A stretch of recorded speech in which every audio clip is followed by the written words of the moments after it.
It'll be a colossal bust. It's FSGA Draft Week, featuring the top fantasy football analysts from the Fantasy Sports and Gaming Association. Find out which players you need to draft and learn winning strategies. The Cincinnati Bengals select Joe Burrow. Joe Burrow will be a top 15 quarterback. Great throw by Burrow. This is the FSGA Fantasy Football Champions League Draft, part of FSGA Draft Week on SiriusXM Fantasy Sports Radio.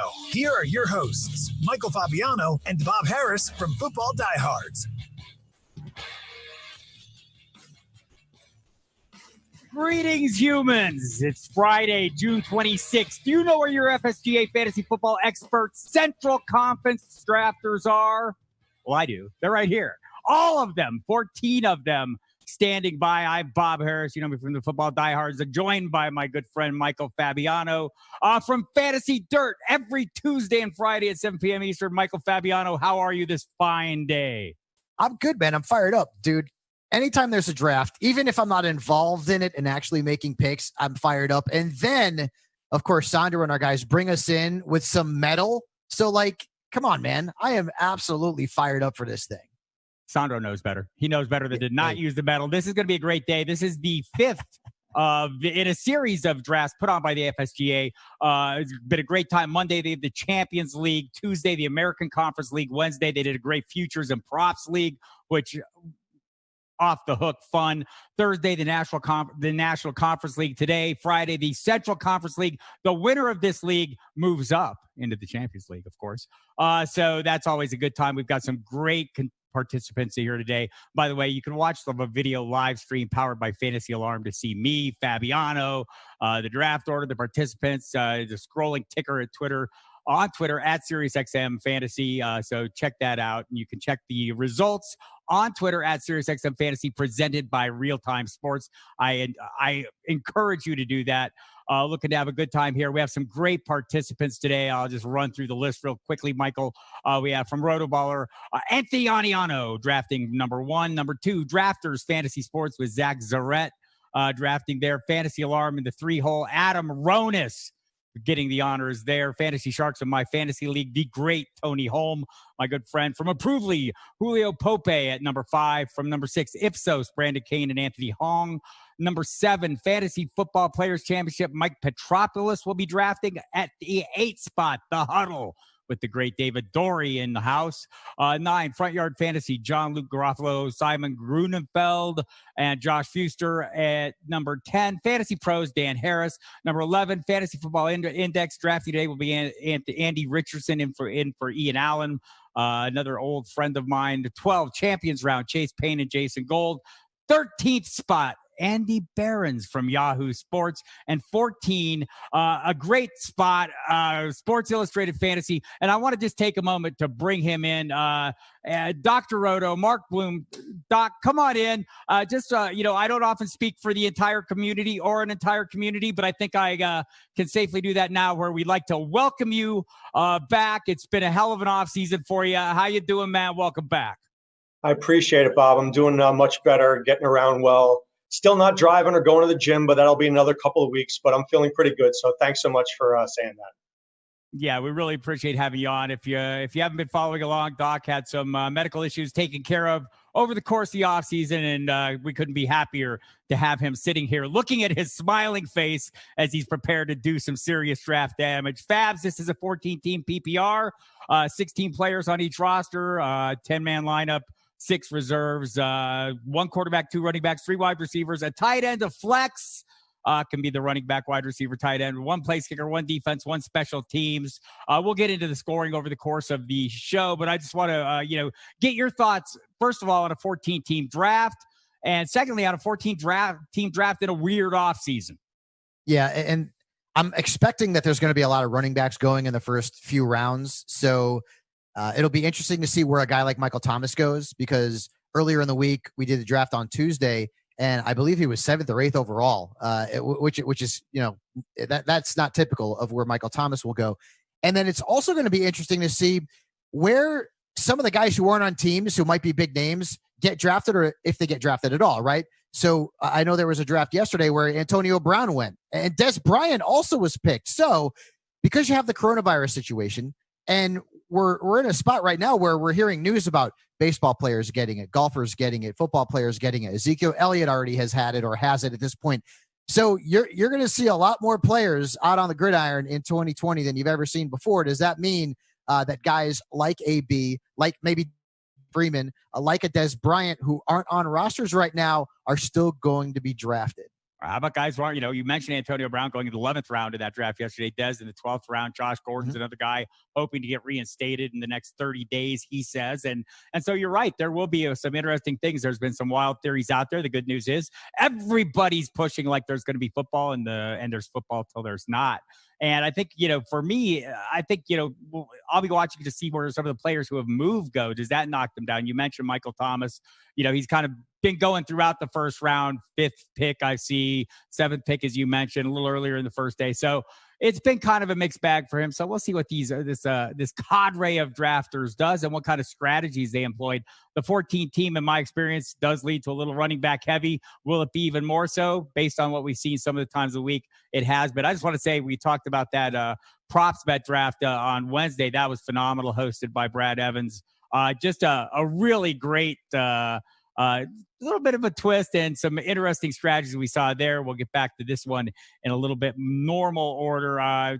Thinking of some of the guys that you're seeing early fabs, Christian McCaffrey seems like a lock, Saquon Barkley. After that, gets a little dicier, right?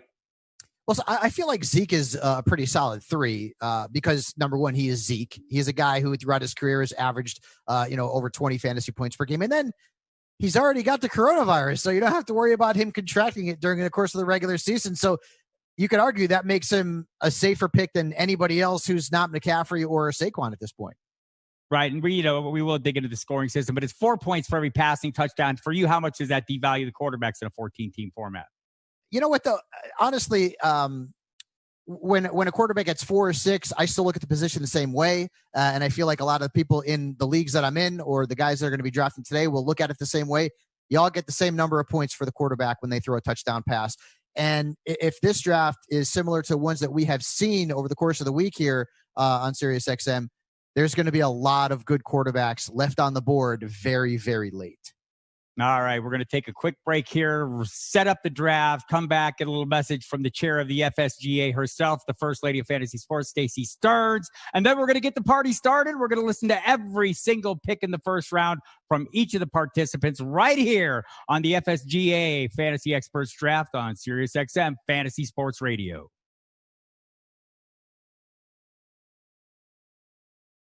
Good job, Robert. Good job.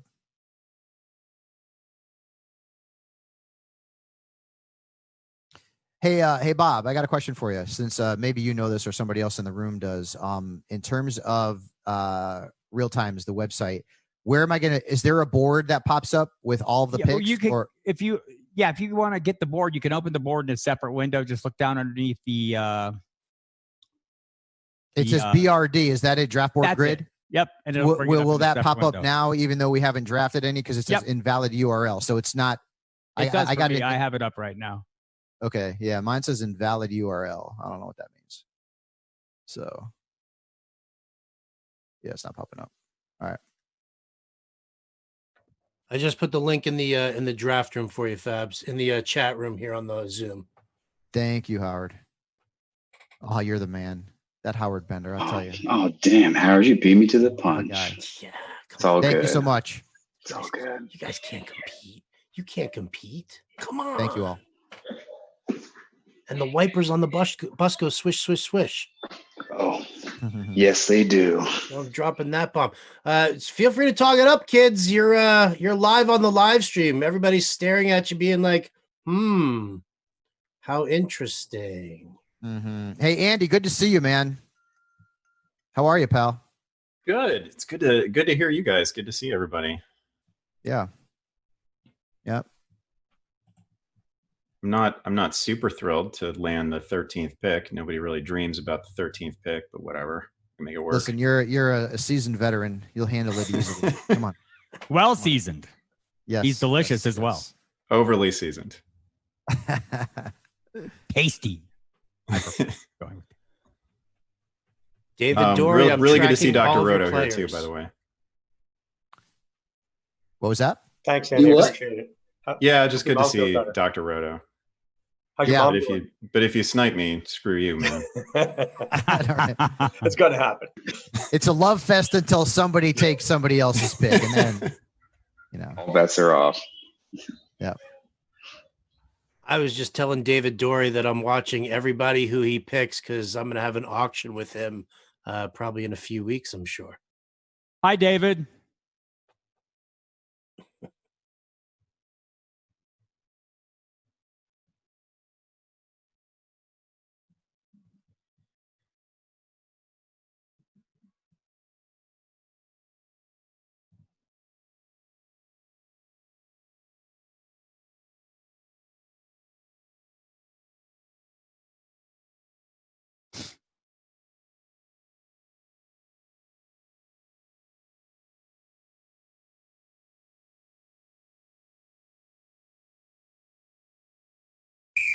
Hear pick-by-pick coverage of the FSGA Fantasy Football Experts Draft on SiriusXM and watch the live stream at SiriusXM Fantasy or on websites of the Fantasy Sports and Gaming Association.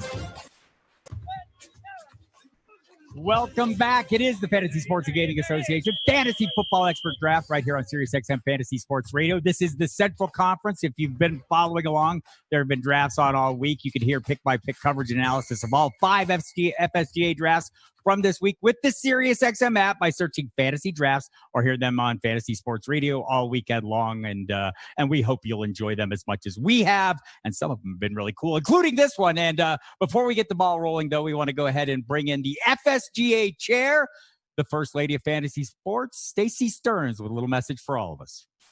I'm Stacey Stern, chair of the Fantasy Sports and Gaming Association. Welcome to the 2020 FSGA Fantasy Football Draft Week, powered by SiriusXM, RT Sports, and FantasyAlarm. With the world postponing and canceling events due to the COVID-19 outbreak, the FSGA Summer Conference was no exception. This gave us the opportunity to get creative and expand our expert leagues drafts.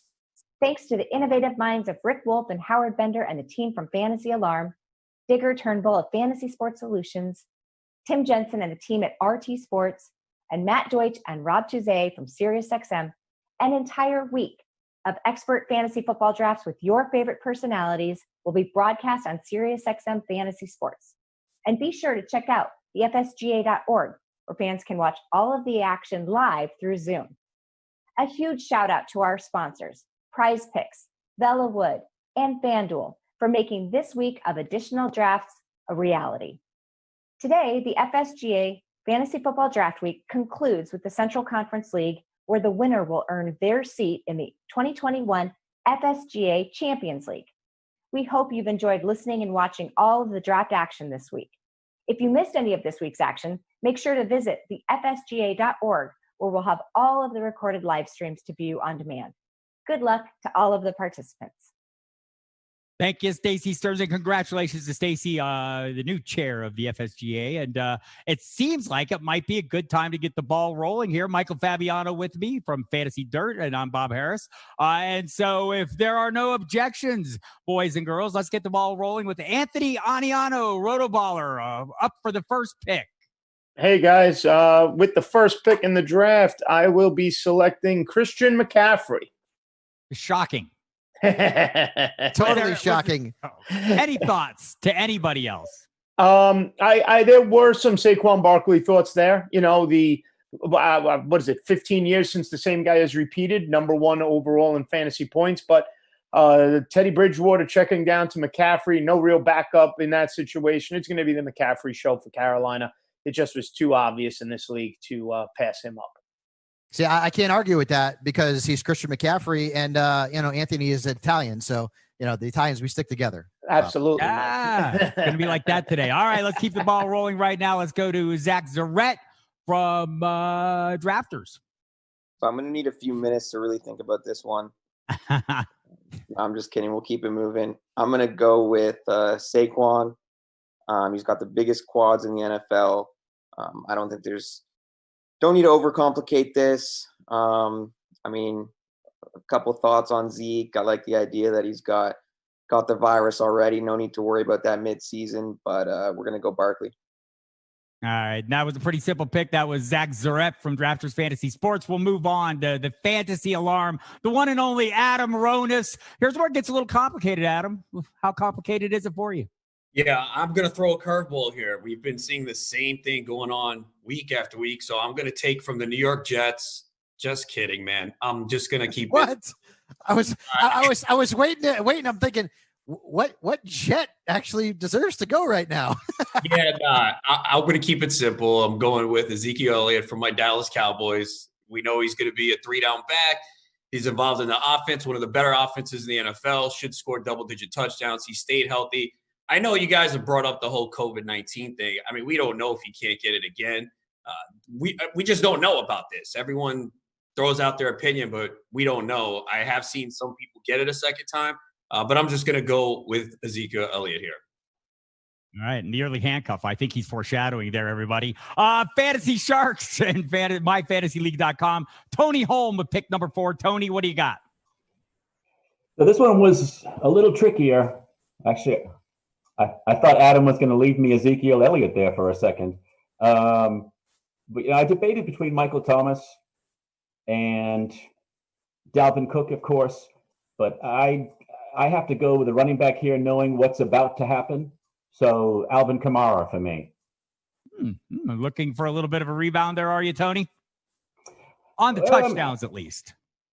Well, touchdowns, but this is a full point PPR league too. So a guy like him who can catch a bunch of balls out of the backfield, I think he's gold in this format. Babs, you comfortable with Kamara right at that point in the draft? Yeah. No, listen, at this point, it's sort of all about opinions, right? I mean, if Michael Thomas's name would called out, hey, we would totally agree with the pick if it was Dalvin Cook. And Kamara is in that sort of in that tier right there. So I absolutely can see it, and you would think that the touchdowns will come back after a 1-year disappearance.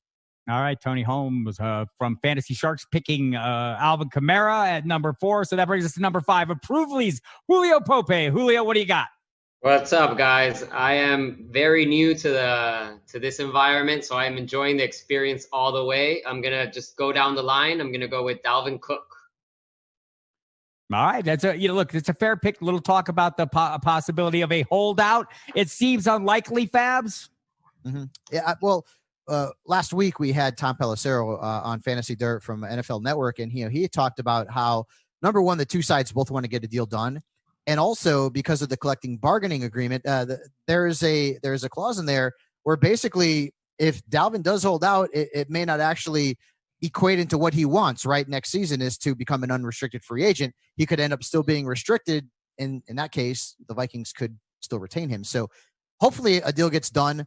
But Dalvin Cook at this point, he is going to come off the board. I mean, this guy showed off the skills that we all sort of knew that he had. He just had to avoid injuries last year. For the most part, he did. So certainly a top 8 overall selection in every draft right now.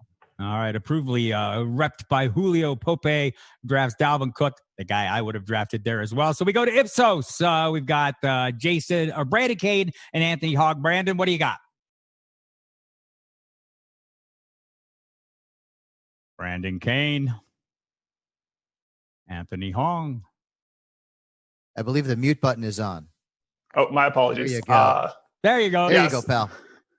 With the 6th pick, we are going to take Michael Thomas from New Orleans. So Michael Thomas with the 6th pick overall. This has kind of been the range where he's going. I mean, we've seen him in some of the 12-team leagues go a little earlier so far up to this point. But, I mean, nobody's going to argue with the pick. Probably the least downside of any player in fantasy football right now. So Ipsos, Brandon Kane picks Michael Thomas for the New Orleans Saints, and that takes us to number 7, Fantasy Football Players Championship. Mike Petropoulos, you're up next. What's going on, guys? I feel like this is the first pick in the draft where it's not obvious who's going to be taken. Fair point. But with that being Surprise said, us.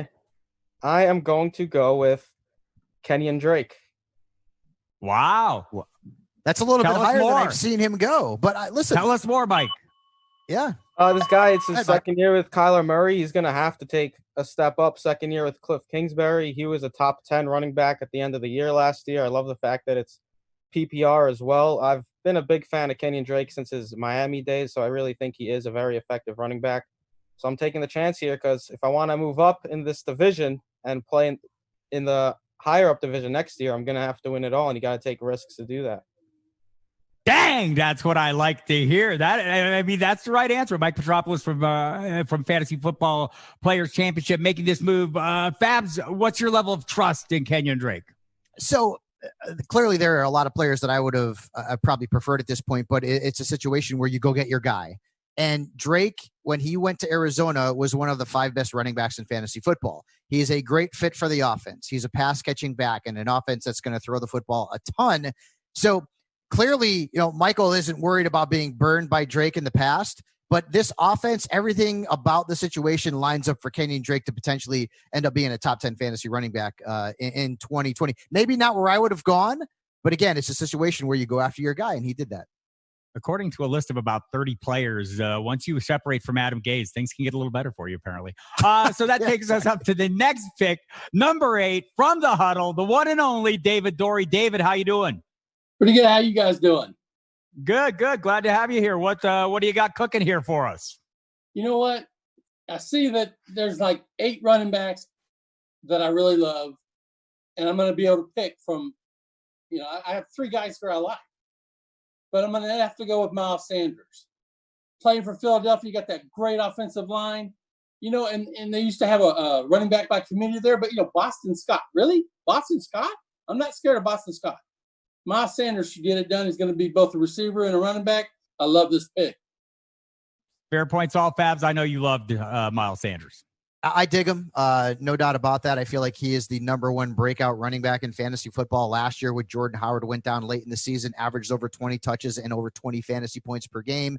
And as David mentioned, there's not a lot of competition there. Boston Scott's the number 2, Corey Clement. So as long as the Eagles don't get crazy and sign another veteran running back here between now and the start of the regular season, Miles Sanders is a locked and loaded first-round pick across the board. Through 8 picks, that gives us Christian McCaffrey off first, Saquon Barkley off second, Ezekiel Elliott followed by Alvin Kamara, Dalvin Cook, Michael Thomas, Kenyon Drake at number 7 and number 8. Then we had a great pick there again, Miles Sanders. That brings us to number 9, Front Yard Fantasy, John-Luke Garofalo, Simon Grudenfeld, and Josh Fuster. Who's up drafting? Is it Simon? I'll do it. Simon Grunewald here. Go. Hey. We are going to be taking our boy out of Cincinnati, Joe Mixon, with that much improved offense with Joe Burrow slinging the ball around, AJ Green back healthy, and improved offensive line. We think he's set up for success this year. It's not against I the like Browns. all those ingredients, and I like the way they used him down the stretch. The Bengals couldn't do anything. Zach Taylor, you can criticize him all you want, but he made some great adjustments in the way they used Joe Mixon down the stretch. So I kind of like this pick as well. I don't see no bad picks yet. Babs, who's the horrible pick so far? None? Listen, it's the first round, man. You can't go wrong with most of these guys. All right, let's go to Fantasy Pros. Dan Harris at number 10. What do you got for us, Dan? I am shocked that I am not walking away with Kenyon Drake at this pick because he was kind of the guy who I figured I'm going to go with the guy who I get we're in PPR. But for me, the hate has gone a little too far here. I know he doesn't catch that many passes, but I will go with Derrick Henry at pick number 10. Yeah. Babs? I mean, I agree with Dan here. Last year, Derrick Henry was 4th in fantasy points per game among running backs in PPR leagues. He averaged just over 19.6 a game. Like, he's going to get all the goal line opportunities. He's going to get the majority of the carries out of that backfield. Even if Darrington Evans gets some of the catches, well, we're not baking that into Henry's value. And maybe there is a little bit of touchdown regression, but at this point in the draft, I really like this pick. And Derrick Henry has fallen a little bit, not too far. He's still going in the first round in most drafts, but he isn't sort of a locked and loaded top 8 pick. But this is a guy who, regardless of the fact that he doesn't catch the ball out of the backfield very often, is still going to give you very strong numbers. All right, we're heading into pick 11 of this FSGA Central Conference draft. So far, 10 running backs off the board, 1 wide receiver, and we're going to see if that changes a little bit at pick number 11 at the Fantasy Football Index. Andy Richardson doing the honors. Andy, how you doing? I'm all right. How are you? I was getting excited about Derrick Henry maybe being there at pick 11, but it's not to be. So I think there were a few running backs I was thinking about here. Henry was one. I was actually thinking about Drake myself. But as it is, there's two guys who I like in this spot, and I am going with a bit of a surprise. Maybe is the Chargers running back Austin Eckler is my pick. So, are you, any concerns, Dan, about or Andy, about Phillip Rivers being gone, or the questions at quarterback? Will Eckler still be the same go-to guy? Is that of any concern to you? I miss Rivers a little bit, but I think we're going to see whoever starts the most games for them leaning on passes at Eckler a lot. So he's definitely going to catch more passes than the other running backs I was thinking of here, and I think that's a pretty big boost for him into this spot here. So, all right, Fantasy Football Index takes Austin Eckler at the 11th pick overall. So 10 running backs, 1 wide receiver. Champions round. Chase Payne, Jason Gold sitting there at 12. What do you got for us? So with the 12th overall pick, we are going to select Nick Chubb. I do not care about Kareem Hunt being there. I think that Nick Chubb's going to have an absolutely fantastic season, and he's our guy at 12. It's the Nick Chubb show. It's the Nick Chubb show. We're excited. How much does Chase? How much does Kevin Stefanski showing up there after last year's tutelage under Gary Kubiak excite you? I think it's a rhythm thing, right? It's like more time, guys getting all comfortable with each other, and I think everyone getting healthy this season. It was clear expectations were way too high last season, and then we're kind of coming back down to earth. But even coming back down to earth, Chubb is reliable. So we expected the Kareem to eat into his carries last year, and that didn't happen. We think it's only going to be a case where Chubb's going to shine more. So thank you for letting him fall to us. All right. There, champions round. Okay, Michael Fabiano, your feeling on the Chubb Hunt split? I don't like the pick because you can't say we don't care about Kareem Hunt. He's been one of the elite running backs in fantasy football ever since he's come into the league. Last year came in the 8 games they played together. They basically averaged the same amount of fantasy points in PPR league. So Kareem Hunt's not going to be a runner. Nick Chubb's not going to be a pass catcher. Nick Chubb was the RB23 when Kareem Hunt came back from that suspension. I think the first round is too high for Nick Chubb, even in a 14-team league. I'd rather see him go in the second round because he's not going to catch many passes. And Kareem Hunt always been durable. The troubles seem to be behind him. This one here is a little bit of a head scratcher. As good as Nick Chubb is, and if he was a featured back, he'd be a top 5 pick. But you've got 2 elite running backs in that backfield. 14 teams, PPR, still only 1 wide receiver or 1 receiving weapon off the board right now. We'll go into the last 2 picks. I've been around a long time. A few have been around as long as me. Andy Behrens is one of those who has been. Andy, Yahoo Sports. How you doing today, Andy? And what are you thinking here? I'm doing well. It's great to talk to you guys. Please don't accuse me of having been around as long as Bob. That's ridiculous. Few can challenge Bob. Great talking to both of you. I am going to go Josh Jacobs here. I am choosing to believe that there is actually going to be an uptick in his receiving volume. That's been some of the offseason sunshine about Jacobs. I love him as a talent. And you gotta pick in 13, which is not exactly a spot that you expect to produce a lot of league winners. But pick in 13, you got to choose somebody who you can imagine plausibly can work his way up into, that top 3, top 5 at the position next year. And I think Jacobs is that guy. Yeah, I can't argue with that. And what do I always say, Fabs? You don't draft last year's best team, you draft this year's best team. Is this the kind of projection you would make? Yeah, so Josh Jacobs, and if you listen to Mike Mayock earlier in the offseason, he talked about getting him more involved in the passing game, which would be big. Las Vegas's offense seems to have gotten better through the draft. We'll see if it comes to fruition on the gridiron. But Josh Jacobs is now certainly worth a late first-round pick. And, Andy, you know how old Bob Harris is? The first fantasy football draft that he did, his first overall pick, Don Hudson. Yeah, it was great. You remember Don Hudson? Quite well, yes. Back in the 1930s. Yeah, I'm buying that. See, for me, it was Earl Campbell. Both of them league winners, undoubtedly. No doubt about that, man. Thank you, Eddie. We're going to close out the first round of this draft, the FSGA Fantasy Football Experts Draft, with Dr. Roto. Once again, Sports Illustrated Fantasy. Doc, you come to the end of this round. Is everyone you wanted sitting there or expected at least? It's funny because I really was planning on taking 2 running backs at the end of this, at 14 and 15. But everybody I like is gone. I mean, I was thinking I was going to get Kenyon Drake like everybody else. And, Miles Sanders went earlier than I thought. So when everybody zigs, I will be zagging. And my first pick is going to be Devonte Adams. Nothing I don't like about him. I think he'll have a comeback here, and put him down for about a dozen touchdowns and 1,200 yards and 100 receptions. Doc, just so you know, before we take the break, real quick, Aaron Rodgers, is falling down draft boards. Everyone thinks this is going to be a run-first offense. Is this more about maybe the chip on Aaron Rodgers' shoulder, or is it just, he's the only game in town, Adams? He's the only game in town. I mean, Aaron Rodgers is not going to throw for 2,000 yards, right? So assuming he throws for 3,600, maybe he's not throwing for 4,000 anymore. Isn't Adams going to get at least a third of that? So, I mean, Jay Sternberger's good, but he's not that good. So I don't see anybody else there competing. I think Adams is a lock. All right, kids, round one of the FSGA Fantasy Football Expert Draft Central Conference Edition right here on Fantasy Sports Radio is in the books. We'll come back on the other side, recap round one, start digging into round two, and the subsequent rounds, get a little bit closer look at the scoring system, and have all kinds of good fun. It's me, Bob Harris. I'm with Michael Fabiano and this entire crew of amazing drafters right here on SiriusXM Fantasy Sports Radio.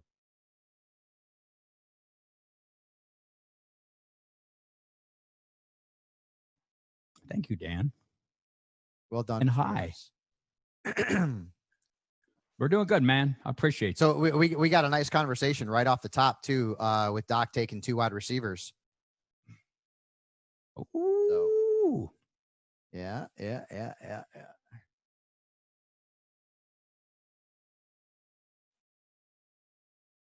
Gamble. Yes. Dr. Roto guy doesn't know what he's doing. Hey, guys, keep on drafting. Dr. Roto knows everything he's doing. You guys are going to keep on drafting, right? Keep so we're going to, we'll be rolling on through and be listening as Fabs and I talk. And, if we see a spicy pick, we're probably going to start, pointing you out and trying to get you ready to come on. So be listening and be ready to unmute if we try to go to you. Maybe raise your hand when you're ready or jump in and we'll bring you up. And otherwise, it won't be a pick by pick. It'll just kind of be the looking for the fun stuff. And as we get time, as the draft goes on, I'm going to probably try to bring 1 or 2 of you up every segment, no matter what, kind of get your thoughts on how things are going, what surprised you. So kind of have that in mind as we go along. Adam Ronis is totally surprised at how handsome I am in the top of his screen. Very, man. No one should be surprised at how handsome you are, Bob. Remember, Bob, I only met you one time, and it's been a few years. We had a delightful lunch, and nothing happened beyond that. It was a first date, so yeah, we got to take it slow. Right. Looking forward to next time. I'm going to be aggressive next time, so be ready. Always ready. I'm going to bring Lisa Ann on to chaperone. Oh, great! Now I'm in trouble.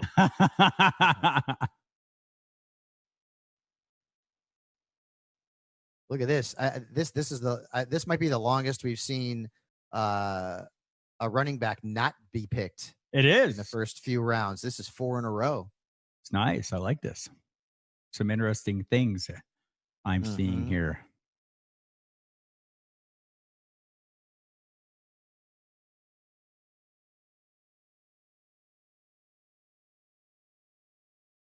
Man, you all look so serious.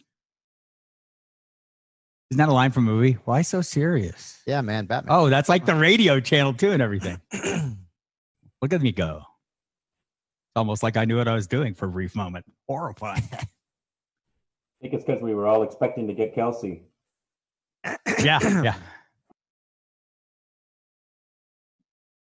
I can say confidently that I had no expectations of starting my draft from the 10th spot with Derrick Henry and Julio Jones. If I had to have a combination of players that I was not going to be drafting, it would be them. But I am drafting them.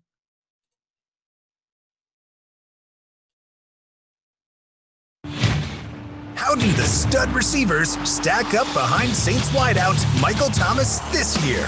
Here's Julio. Jones is open. Down the far sideline and will score. Oh, my heavens. There you go, Atlanta. Find out by listening to the FSGA Fantasy Football Experts Draft on SiriusXM Fantasy Sports Radio.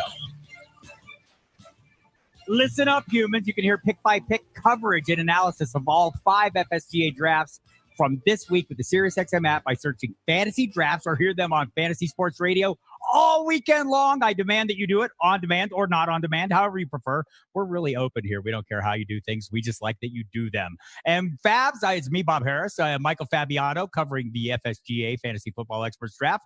This is the Central Conference edition. There's something on the line here. Winner's going to move up to the Champions Division, and that's what everyone wants to be. So, Fabs, we're moving into the second round, and kind of little change of tone in the draft.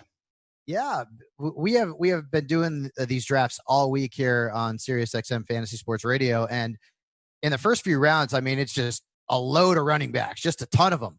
But we saw here at the end of the first round, Devonte Adams went to Dr. Roto.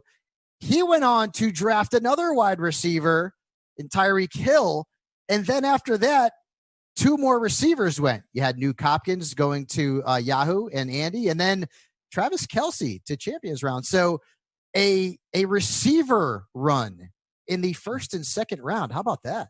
Right. To reset, the top of the board went like this. Christian McCaffrey went to Roto Baller. Saquon Barkley went to Drafters Fantasy. Fantasy Alarm, Adam Rodas took Ezekiel Elliott. Fantasy Sharks, Tony Holmes took Alvin Kamara. Approvely, Julio Pope took Dalvin Cook. Ipsos, Jason Brandon, Anthony Hong took Michael Thomas. Fantasy Football Players Championship, Mike Petropoulos took Kenyon Drake. The Huddles, David Dorey took Miles Sanders. Front Yard Fantasies, John Luke Garofalo and crew took Joe Mixon, followed by Fantasy Pros, Dan Harris taking Derrick Henry. Fantasy Football Index Magazine and Andy Richardson took Austin Eckler. Champions round took Chase Payne. Jason Gould took Nick Chubb. Josh Jacobs went to Andy Behrens at Yahoo. The Sports Illustrated's Dr. Roto took Devonte Adams, and then it came back around with Tyreek Hill. Doc, if I have your attention for a minute, the 2 wide receiver start. Talk a little bit about that for us. Yeah, I mean, look, when 13 teams go one way, I've got to go the other, right? I mean, the goal is to stand out and get game changers. Devonte Adams and Tyreek Hill are 2 guys who can get 1,300 yards receiving. They could both get double-digit touchdowns. I mean, do I want running backs? Of course. But I'm not going to take the 16th best running back when I can take 2 of the top receivers. So was it the start I wanted and anticipated? Absolutely not. But you got to do what you got to do. And that's what we did at 14. So, Doc, I'm expecting you to not go in the 0 RB form here, expecting that maybe at least one of your next 2 picks will be a running back, correct? I would be shocked if one of my next 2 picks was not a running back. Yes.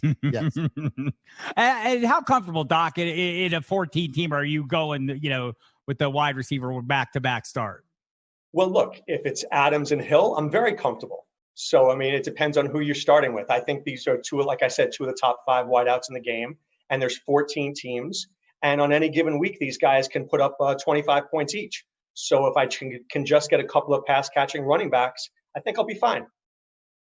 Yeah. Hey, Doc, one other question. Why Hill over Nuke Hopkins? That's a really good question. I think that I look at Hill as a more explosive player. I like Hopkins, I do, but you still have Fitzgerald, you have Christian Kirk.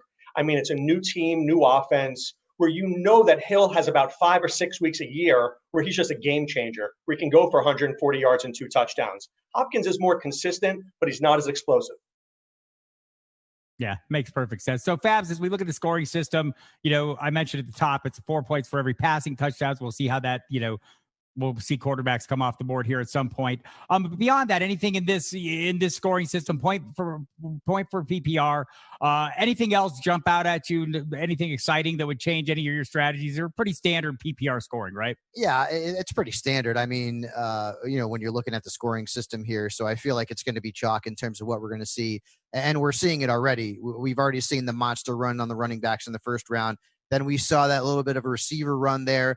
Now it's getting back to sort of into a mix, right? You're getting some running backs going. You've got a couple of tight ends who have been picked, a few wide receivers, a few more running backs. And I feel like based on the scoring system, the results that we're seeing are pretty self-evident. Yeah, I think so too. If Andy Richardson, if Andy, if we got you here, I just would like to ask you a little bit about your second pick. So you've gone Austin Eckler and Aaron Jones. I find myself doing this a lot in drafts too, mostly in 12 teamers, but I find it interesting. Two guys, there are some questions, right?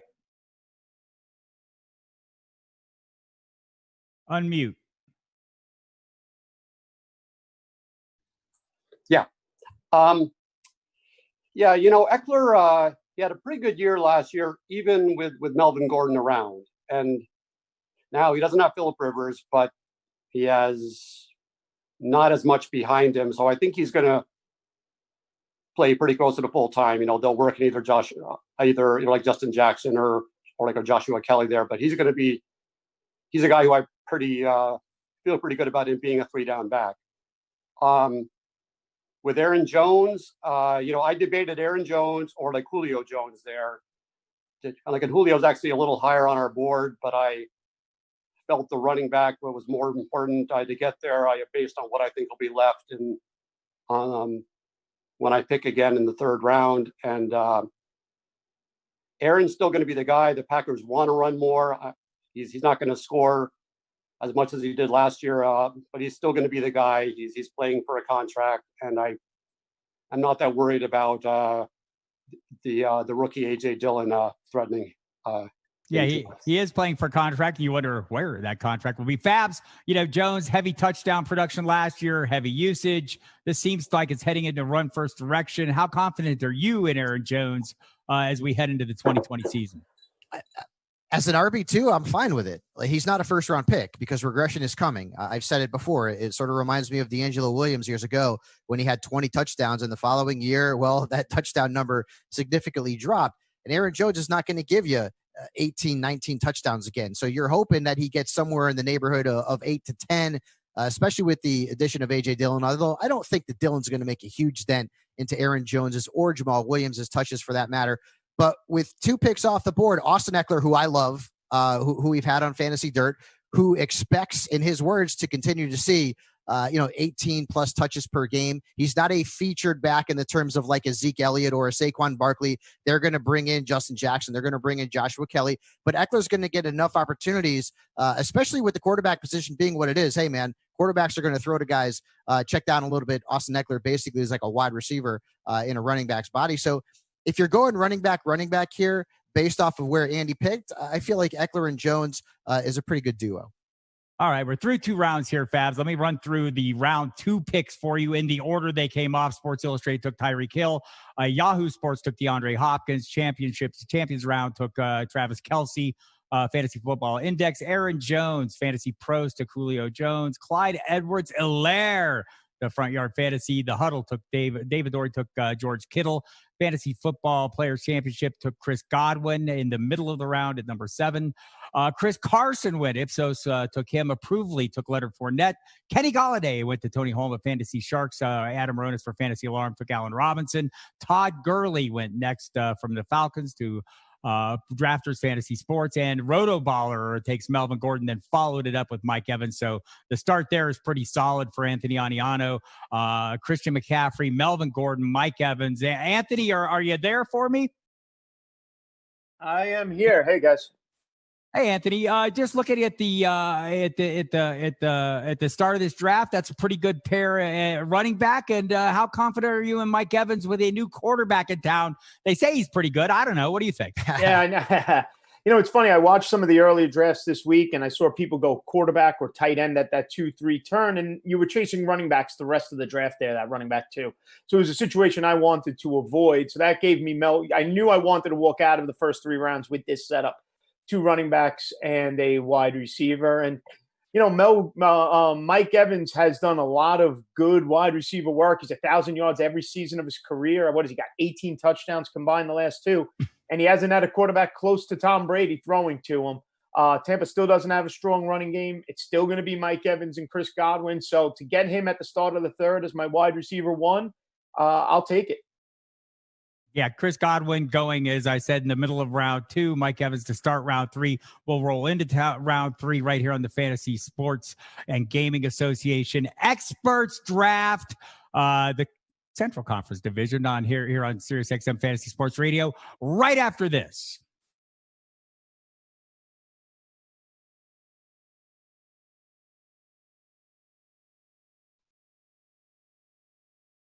We are rolling.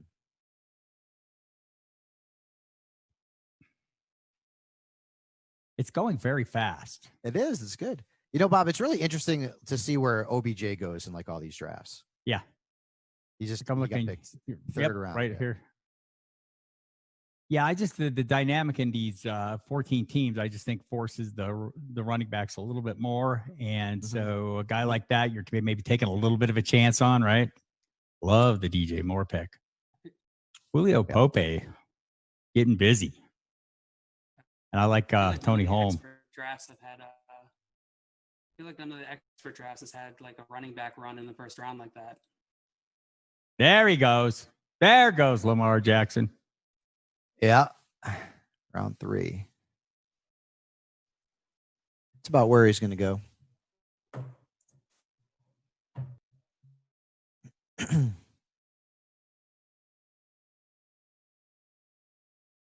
And Edwards-Helaire, this is the second round. I mean, it's a 14-teamer, but I mean, he went pretty early in the second round. People are still buying in. I feel like we're not getting enough wheels going around on the bus. You promised a lot and you're not delivering. I did. You know, there was a impromptu poop diaper. Had to deal with that off camera. It was Fabiano's comments about our first round pick sent my son into a tailspin, and we've been kind of regrouping over here. So it's okay. We're regrouping. We're fine. We're happy where we're at. It's a long draft. It's almost nap time over here, so we're good. If it's any comfort, Michael Fabiano is the start of a lot of tailspins. Is what he does. Don't worry. He has a nice place in our burn book. We'll see you at the finish line. You'll be the first one that we thank when we take home this title. Doubted Nick Chubb.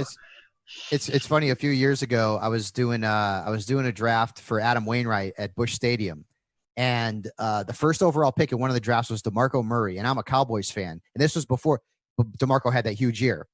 And so, you know, they asked me what I thought of it. And I'm like, as a Cowboys fan, I love it. But boy, DeMarco is the number one. And then he ended up being the top running back fan. So who the hell knows? Who the heck knows, right? I mean, you just kind of go what you see, buy what you see. But, look at Mostert going in the third round. Wow. I'm on my last dance, you know, saw that recently. So I'm looking for rivalries, and you just gave us one. So we'll see you there.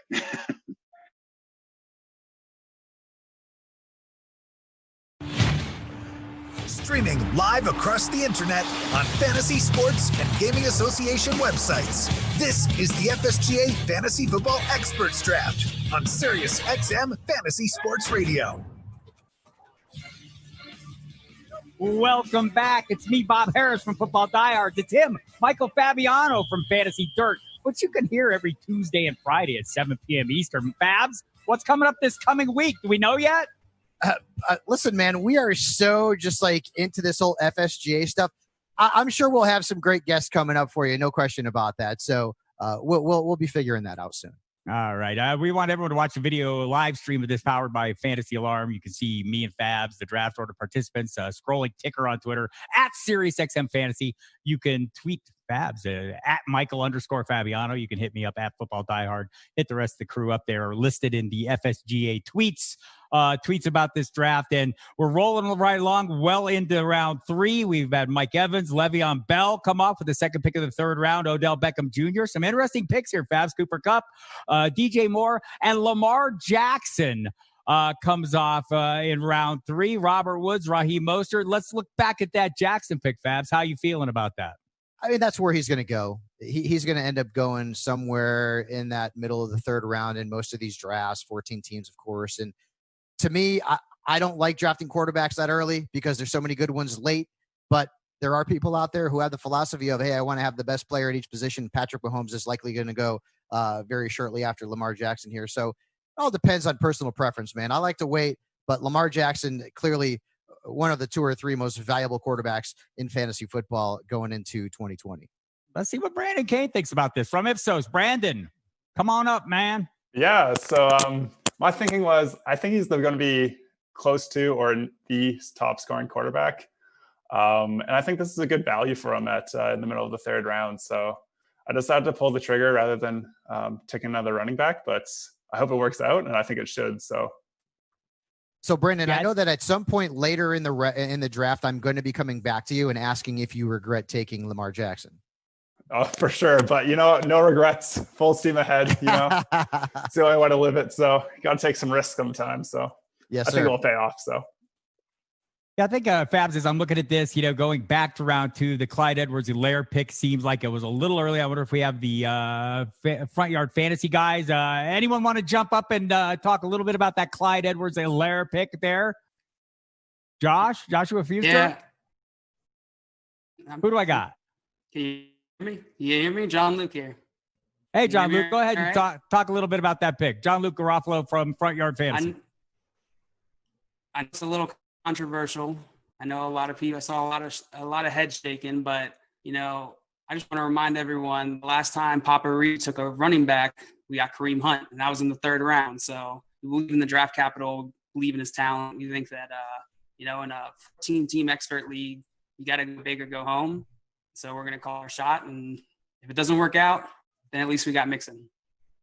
Right. I was going to say that backfield is already looking pretty strong with Joe Mixon, who, of course, was tremendous in the second half of last season for the Bengals and fantasy owners alike. And then you've got a guy like Clyde Edwards-Helaire with the presence of Andy Reid in the offense, which has produced so many great – listen, Damian Williams is not as good as he's looked in the last couple of years because this is a guy who was a backup and couldn't get out of the backup role in Miami for years, goes to Kansas City. A lot of times, guys, it's about the offense and it's about the fit.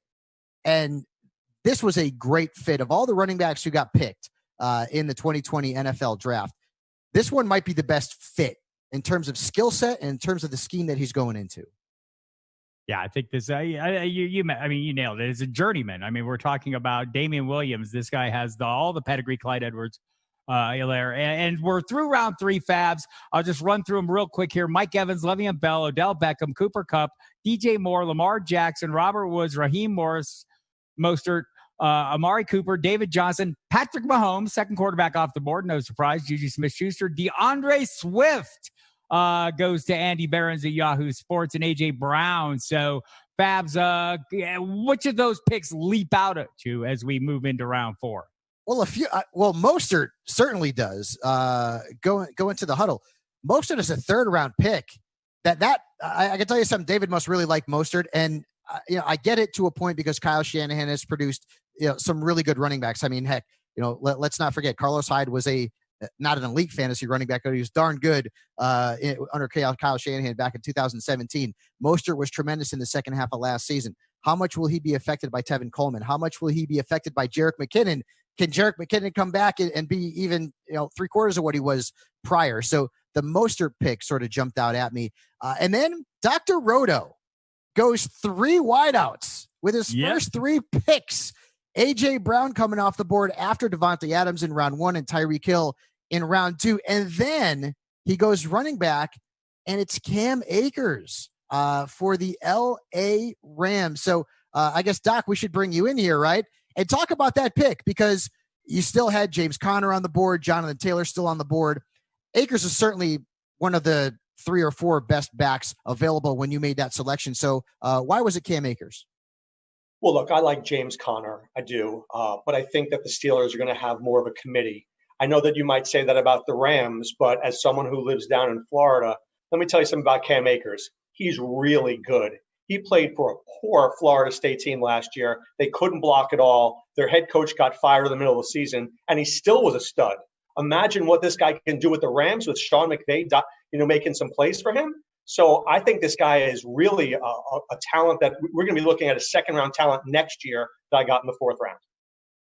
Yeah, it's hard. I mean, look at those 3 wide receivers. That is going to be a little bit of an edge there, but chasing the running backs is going to be interesting. Dorey, step up quickly for me. Hit that on mute, David. Got it. Tell us a little bit about where you're at right now and how you feel about it with Mostert. With Mostert, I thought he was great at the end of last year. He catches a lot of passes. I agree. A little troublesome. He's never really done anything like he did last year. He's like, 5-year player or something like that. But I love that offense. I love him being used so many different ways there. He was so reliable there at the end of last year. It's a swing of the fence, sort of, and there were other guys I could have taken, but I'm really happy with the pick. I like their line. I like their schedule. I like it all. And you got George Kittle as well. No concerns about too many eggs in one basket. Is it a good enough basket for you? Yeah, the basket's fine. I mean, I probably shouldn't have gotten two guys from the same team, but I really wanted Kels there, but he went. But in my opinion, 14-team league, there's going to be, 6 or 8 teams? Their tight ends are going to be trash. There's no way you can make up for having a bad tight end. Having a good tight end is an advantage. There's only like 3 good ones as far as I'm concerned, or at least low-risk ones. So I went ahead and bit the bullet and took Kittle. I did want Kelsey, but he didn't follow me here.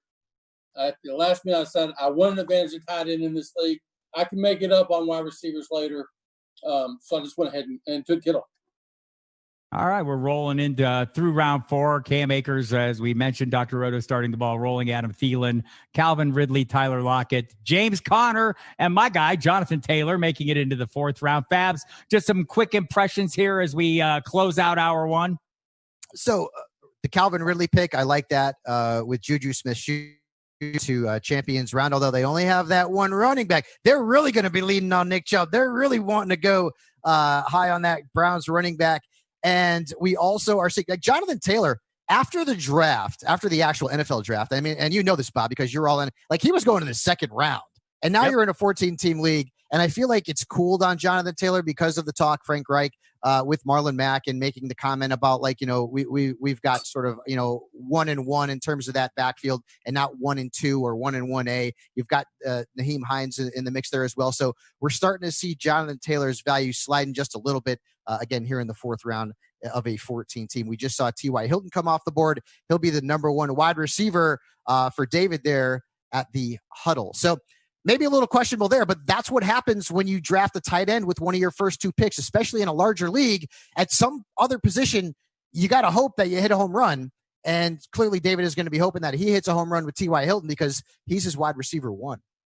All right, man. We're rolling through the FSGA Fantasy Football Experts Draft, the Central Conference Edition right here on SiriusXM Fantasy Sports Radio. We've got some great experts making some great picks. We're going to dig into them a little deeper as we roll through round 4 of this 14-team draft right through the next 2 hours for you. Stick around. We'll be right back on the other side and start chewing up some of these picks right here. I'm Bob Harris, Michael Fabiano. Stay tuned.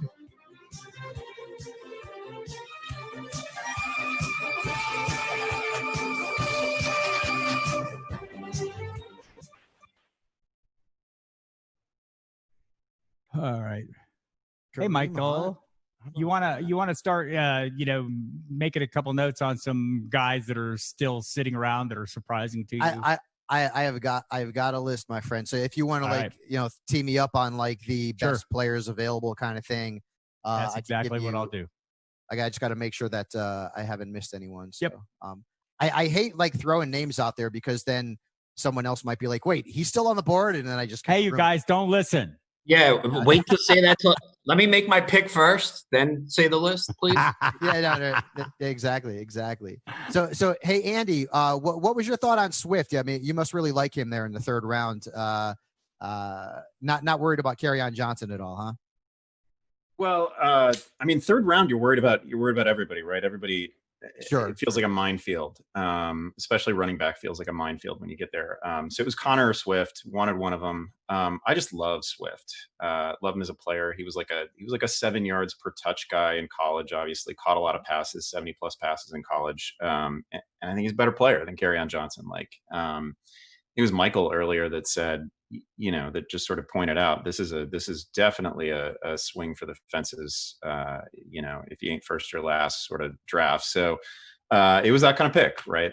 I think his upside is definitely an RB1. Got it. Yeah. I mean, most experts out there had him ranked as the top running back in that class. So. Right. Yeah. Now we get a little running back run here. Or another one. What do we got? 1, 2, 3, 4, 5, 6, 7, 8 in this round already. And David Montgomery got that clear path to workload. I know he's like the guy that I feel like there's so much like indecision about what he will be, right? Because you look at what he did last season, and for all intents and purposes, he was a disappointment. Now you go into season 2, he's got to. Okay.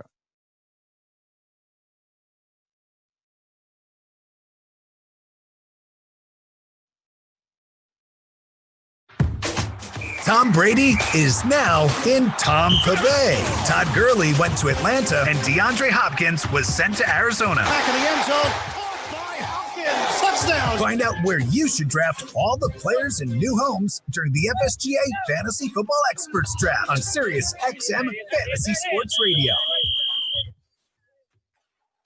Welcome back, everybody. It's the FSGA Fantasy Football Experts Draft, Central Conference Edition right here on Fantasy Sports Radio. I'm Bob Harris, joined by Michael Fabiano as we roll through this great draft with some of the smartest minds in the business, proving they're the smartest minds in the business. I want you to go to Twitter at SiriusXM Fantasy. Check out the draft results there, presented by Real Time Sports. We'll recap here a little bit, but they're moving pretty quickly through and into round 5. Fabs, as we set up heading into round 5, who are some of the players that are at the top of your list of available players, and which ones are you most surprised to see there? Well, a lot of these guys are getting picked right now. Like Keenan Allen just came off the board. Cortland Sutton just came off the board. I have DJ Chark up here. AJ Green out of Cincinnati. Stephon Diggs now in Buffalo. A lot of wide receivers. Terry McLaurin, Devonte Parker, DK Metcalf. This is where you're going to start to see that wide receiver run, because we saw a run on running backs in round 1. We just saw a pretty good one in round 4. And now you're going to start to see those wide receivers come off the board. And I feel like this is where that strategy of going running back heavy early is going to work for a lot of people, because look at the guys that I just mentioned. Every single one of those guys could be a wide receiver 2 with ease in 2020. And in a 14-team league, you're picking them off the board in round 5.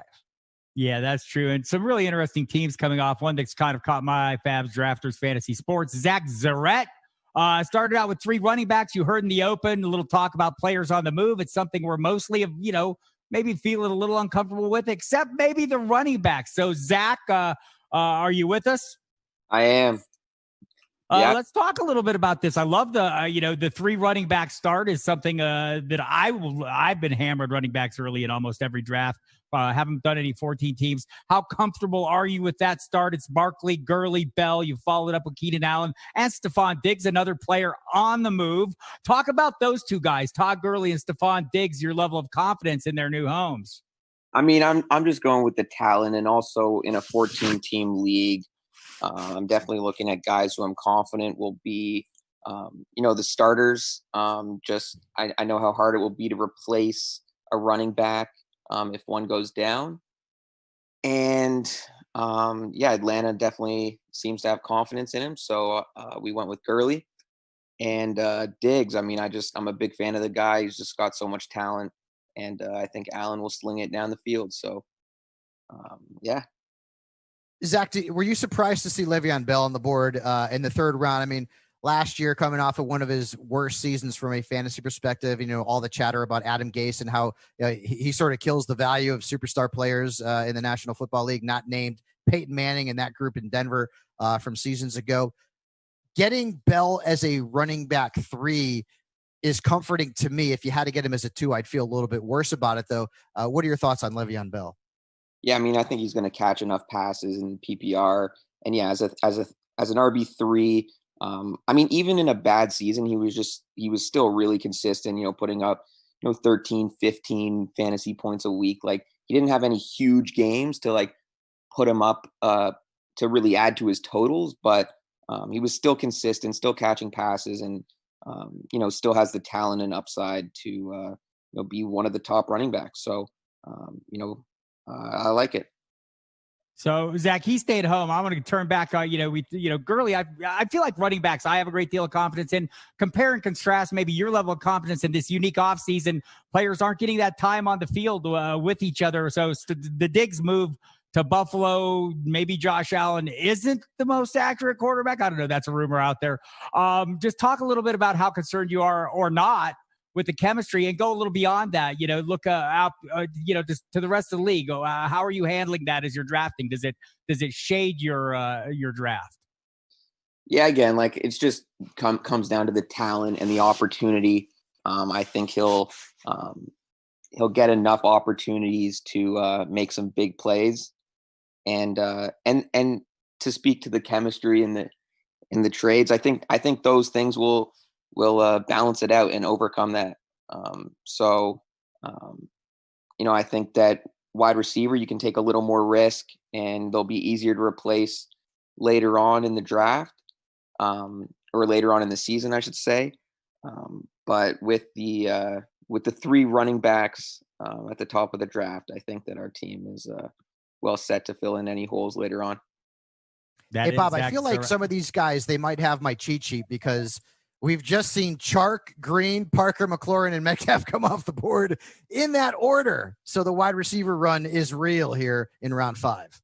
Right. And I think those are all guys you're kind of, I've been seeing even in 12-team leagues coming off around this range. And they're guys that clearly have that upside to be, true wide receiver ones, if not in the top 10. I don't know if I'm pushing any of them up there, although AJ Green has a long history. We were talking to Zach Zarrett, and thanks, Zach, for coming for joining us there from Drafters Fantasy Sports. But as you look at some of these guys like the AJ Green, there's a lot of change for him as well, Fabs. How confident are you in him this year, maybe rebounding and returning to that true top 10 kind of status with Joe Burrow at quarterback on a team that's not so great? Yeah, I don't know that he's going to be top 10, but I mean, he's the 3rd wide receiver on this team here on Fantasy Sharks. You've got Kenny Galladay, you've got Cooper Kupp, and AJ Green. That's a nice threesome right there. That really is. So you're eliminating some of the risk with AJ Green because he doesn't necessarily have to play as prominent a role. He's your 3rd wide receiver here. So clearly there's going to be some more depth that's going to be built at that position on this roster.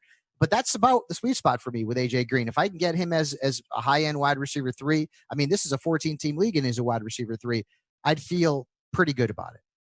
All right, so as we look at the approved league team, Julio Pope continues to make waves, picking a lot of players I like in this, as we got out of the first rounds. I love Dalvin Cook. Leonard Fournette, so.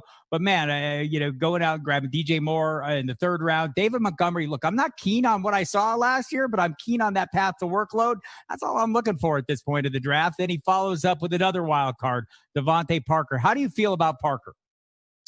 So Parker is going to have a hard time duplicating that second half stretch that he had last year. It was bananas good. I mean, he was an elite wide receiver. He hadn't had that big breakout season. We've been waiting, and finally it happened.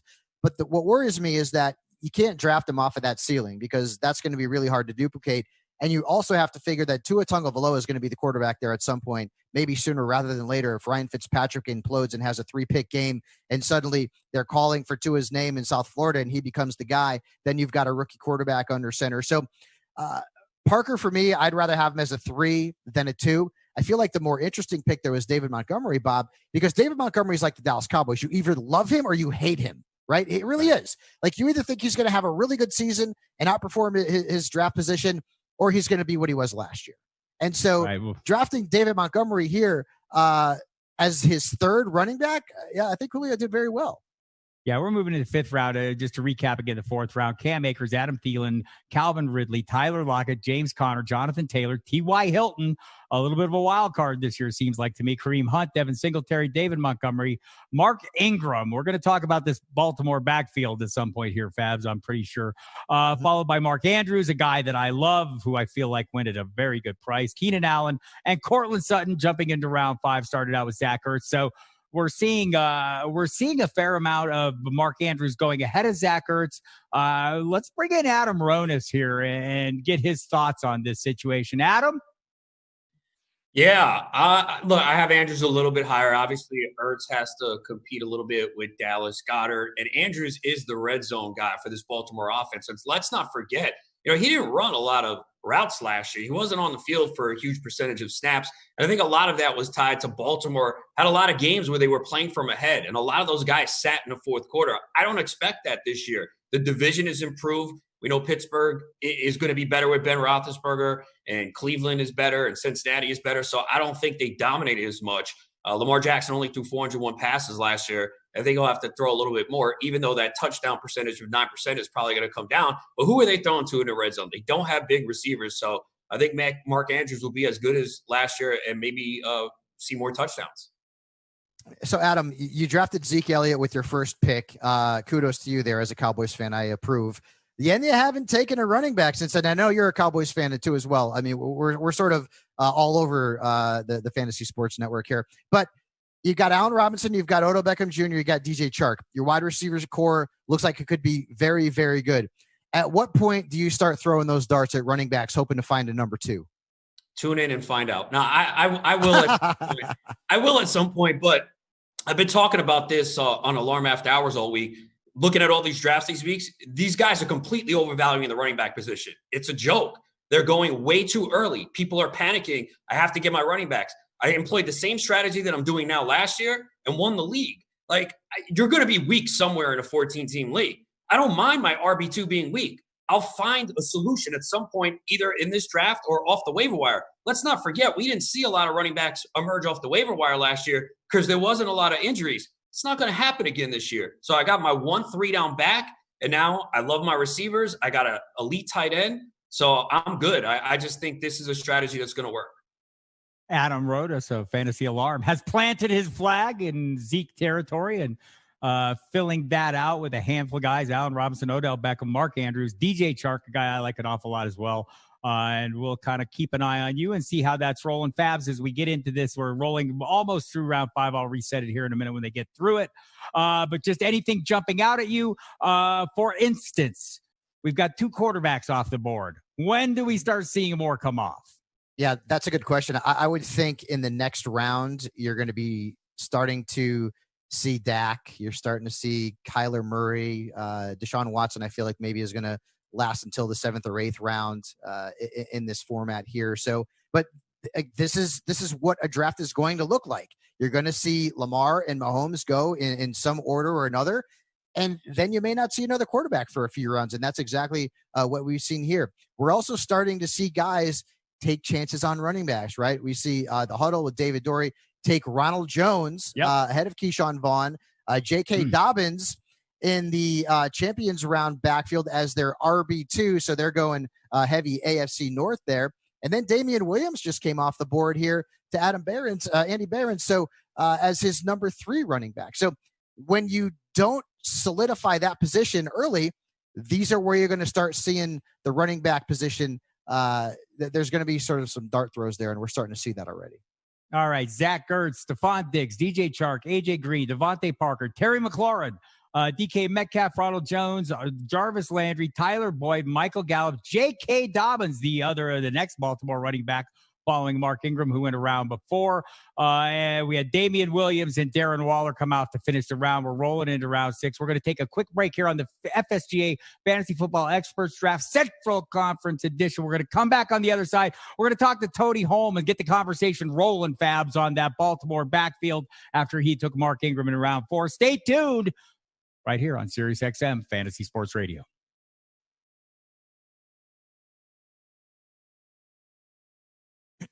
See that? And there goes Kyler. You're damn right. There goes Kyler. Hell, there goes Kyler. God, I've done like 12 mock drafts for this, and I had Kyler about half the time at that 6th round pick. I was waiting for him, and yeah, I was hoping he would make it back to me, but I guess not. It's almost always going to be him or Dak right there. So yeah, that's kind of who we're moving between. But we have Kyler futures in the draft from Wednesday, so we figure we might as well double down. Yeah, we're all in.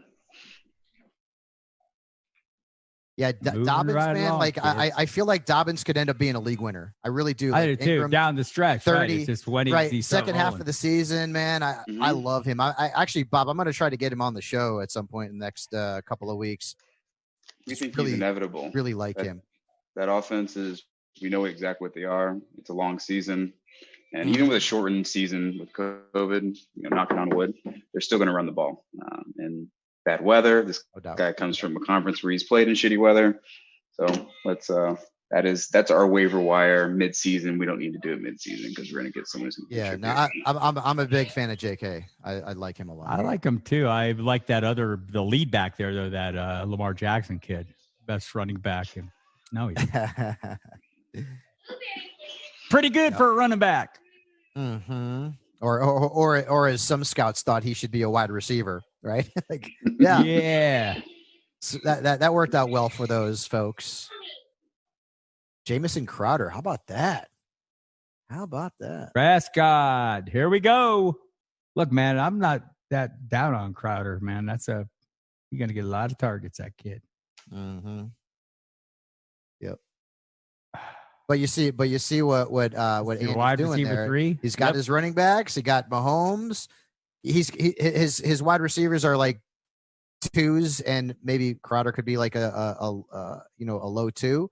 But that's when you go after that quarterback that early, that's going to be the strategy. So you're just kind of hoping that one of those guys. I mean, Lockett could be a 1. Hey Tony, you going to be ready to chat when we come back? Cool.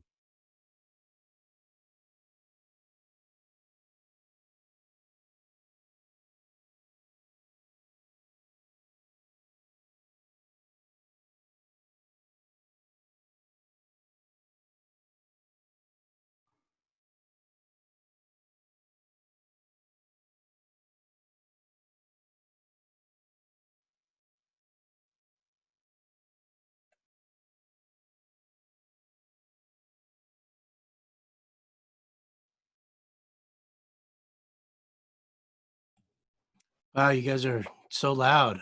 It's crazy. Like shouting in my ear.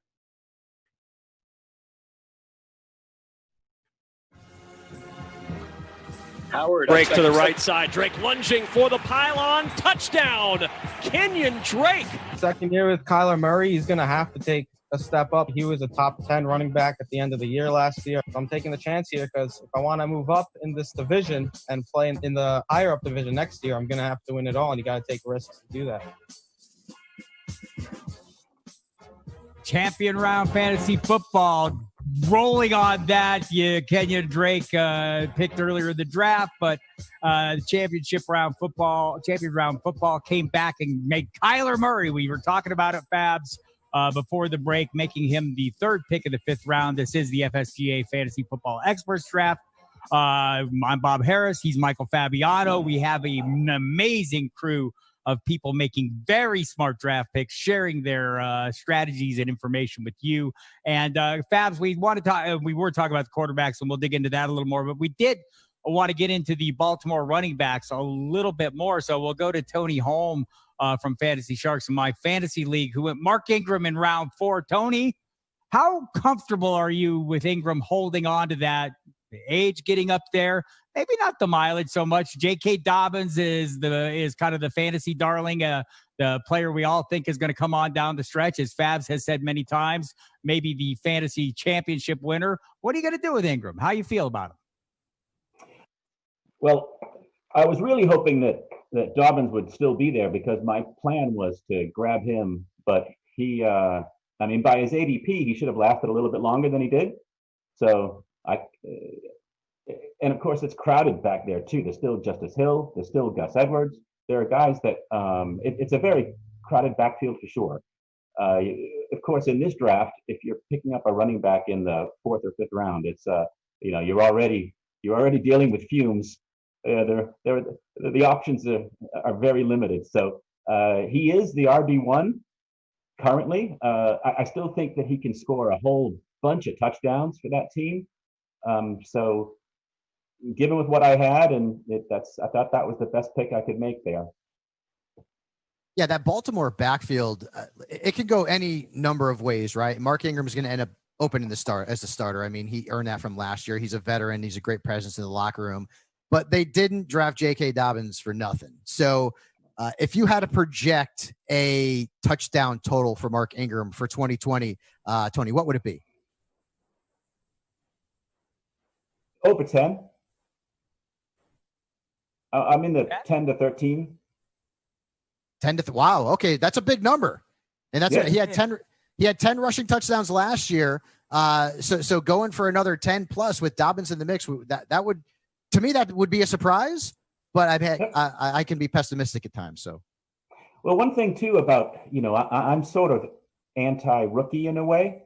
I really do think that they're overvalued in fantasy across the board at all positions, particularly quarterback and wide receiver. But I don't mind rookie running backs. It's really the only rookie position I will touch in a draft. just because there's so much to learn at this position. You know, these guys, sure, he had a fantastic career at Ohio State, did really well but the NFL is a whole different game. And a lot of these guys that we say are going to be great when they come out of school, sometimes they're not. So the proof will still be in the pudding. I know Ingram can do it. So we'll see what happens. We're talking to Tony Holm of Fantasy Sharks. Tony, you're on the clock if you want to make this pick while you're on with us. I just want to go through, look at the rest of your roster, because I think, one of the things we've talked about and we've heard other drafters speak about is, this is nobody remembers second place, right? So when I look at some of the upside plays on this roster, we have Alvin Kamara, as it was your first round pick, Kenny Golladay, a guy who I think easily could climb the ranks with a full season of Matthew Stafford based on what we saw last year. Cooper Kupp, saw some huge games from him last year. Brandon Cook's now gone from that offense, the Mark Ingram pick and AJ Green. So there seems to be a fair amount of upside there, Tony. What direction are you going to go with this next pick? So I can go in a few different directions here. I think there's still a couple of running backs that are interesting, especially in a PPR format. You're starting to get into the running backs that can catch. The touchdown scorers. There's still a few left, so I'm probably going to go there. There's still a couple of interesting wide receivers too, but I feel like I've got a pretty good handle on wide receiver right now, and I have a lot of wide receiver sleepers for later, whereas I have a lot less running back sleepers for later. So I think I'm going to actually maybe do something controversial-ish and just pick the guy I want, which is James White. I don't think that's controversial at all. He's the top running back available on my board. So. Oh, okay. Yeah, that's who I'll be going with. Right, and Jarrett Stidham's going to have to throw to somebody. Maybe the shorter intermediate passes might do well. Julian Edelman's a guy that has been interesting to watch in drafts. All the Patriots are, just because the uncertainty. Fabs, how uncertain are you about them? You said White was your top guy on the board. Where's Julian Edelman sit right now? And some of the other associated players, are they well down the ranks? No, Julian Edelman right now is my fourth highest rated player who's still available in this draft right now. And I get it. You're going from Tom Brady, who's the GOAT, to Jarrett Stidham, right? I mean, Jarrett Stidham is not going to elicit a lot of excitement in the fantasy football world, although who the heck knows, Bob? He could come out there and actually be pretty reliable. But somebody's got to get catch passes in New England. And to me, it's Julian Edelman. It's going to be James White. Maybe we'll see a little bit more N'Keal Harry this season. Clearly, we have to see more of him because last year really didn't put up great numbers. Although for a rookie wide receiver, typically that's par for the course. But it's not like the Patriots are not going to go out there and run their offense, and they've got to have guys out there that are going to be the beneficiaries of the targets and the touches. And I think White and Edelman are going to continue to be two of the top beneficiaries. And we just see Julian Edelman go off the board there to drafters. So Edelman as a wide receiver 3, I feel like makes a lot of sense. Yeah, let's reset round 6 here, if you will. Start out with Tariq Cohen, Marquise Brown. I think a great play, a guy that I have my eye on, Kyler Murray. Jamison Crowder, interesting pick there, maybe heavily targeted. We'll see what the production is. Dak Prescott, another interesting pick. Marvin Jones, touchdown scoring machine. Brandon Cooks, now with the Texans. Keyshawn Vaughn, a guy that a lot of people were high on right after the draft. Maybe has kind of cooled on him. Darius Geis, one of the players I must have on every roster just because I must have him. Sony Michel, kind of a interesting player there. Maybe the Patriots have to rely more on the run, followed by James White, as we saw. Jordan Howard, now with the Miami Dolphins. Julian Edelman, and Anthony Aniano is about to close out the round. And maybe we can bring him up. He picks Russell Wilson, the 5th quarterback off the board. Anthony, are you available for a brief moment, sir? Step on up. Sorry, Anthony. guys. Yeah, yes, I am here, guys. Hello. No problem. And you came around and you already started around 7. And that one, really interests me as well. Justin Jefferson, rookie wide receiver for the Minnesota Vikings. Talk a little bit again about this unusual offseason, how confident you are in the rookies, especially the receiving class coming in. He walks into a nice spot now with Stephon Diggs out of town, obviously. He walks in opposite Adam Thielen. Thielen's been hit or miss lately. Let's be honest. Stephon Diggs emerged as the wide receiver 1 last year, and Jefferson walks in there. We know it's a run-first team in Minnesota, but as my 3rd wide receiver, a high draft pick, and somebody who could take over the reins as the top wide receiver in Minnesota, I think he's worth the flyer here as we sit in round 7. My fellow Italian here, Mr. Aniano, Fabiano Aniano. Hey, man. Hey, gotta love it. Yeah. What was your mindset going Russell Wilson over Deshaun Watson? The receiving core was a big for me with Seattle. The DK Metcalf, Tyler Lockett combination. You know, that Houston wide receiver core is a little bit of a flux now with DeAndre Hopkins out of town. Who emerges there as DeAndre Hopkins, as his replacement, as Deshaun Watson's go-to guy? How much are they going to lean on David Johnson there now in Houston, having acquired him for D Hopkins? That Bill O'Brien offense, it's too much in flux there. We know what we have in Seattle. It's a known quantity. So I'll continue rolling with Russell Wilson. Pretty balanced roster right now, Anthony. We're talking to Anthony Aniano from Rotoballer. Started out with McCaffrey, Gordon, followed up with Mike Evans, Cortland Sutton, another guy with a hell of a lot of upside. Zach Ertz, a very solid pick to start round 5.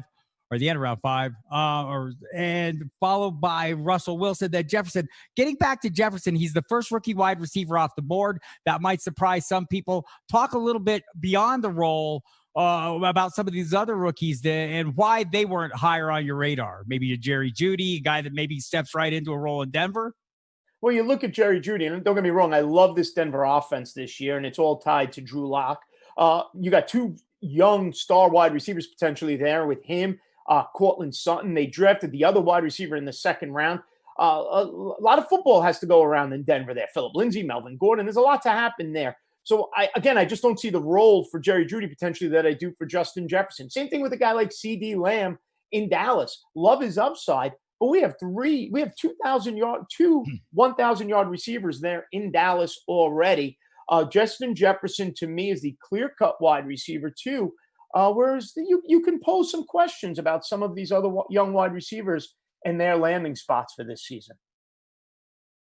Yeah, I want to bring in Adam Ronis here if I can for a second, because I'm really interested in his last 2 picks. So, yeah, Adam, I talked to you a little bit earlier on about Ezekiel Elliott being your number 1, and you went with Jordan Howard as your RB2 in round 6. And I feel like Jordan Howard is the Rodney Dangerfield of fantasy running backs, right? I mean, he came into the league, rushed for 1,300 yards. Then he rushed for 1,100 yards. And people said, he can't catch. His yards per carry average is crap. Third year in the league, rushes for almost 1,000 yards and 9 touchdowns. And last year, there was a period of time where he made Miles Sanders sort of irrelevant from a fantasy perspective. What are you expecting from Jordan Howard in Miami? Because, I mean, his role is pretty defined, and I think it's going to be pretty significant. Yeah, I'm gonna be honest. I don't love him. He's not ideal. I had a couple other running backs that I wanted, especially for PPR, but we know that he is going to get the bulk of the carries in that offense, and I think they're going to be improved. You know, he might not catch a ton of passes, but again, he's the weakest link of my starting lineup right now. I don't really need a lot out of my RB2 if everything else on my team pans out as I expect. We know that won't happen. Injuries will happen, and we'll have to go to the waiver wire, but you know, we know that what his role is going to be in Miami. He's going to see 200 to 220 carries.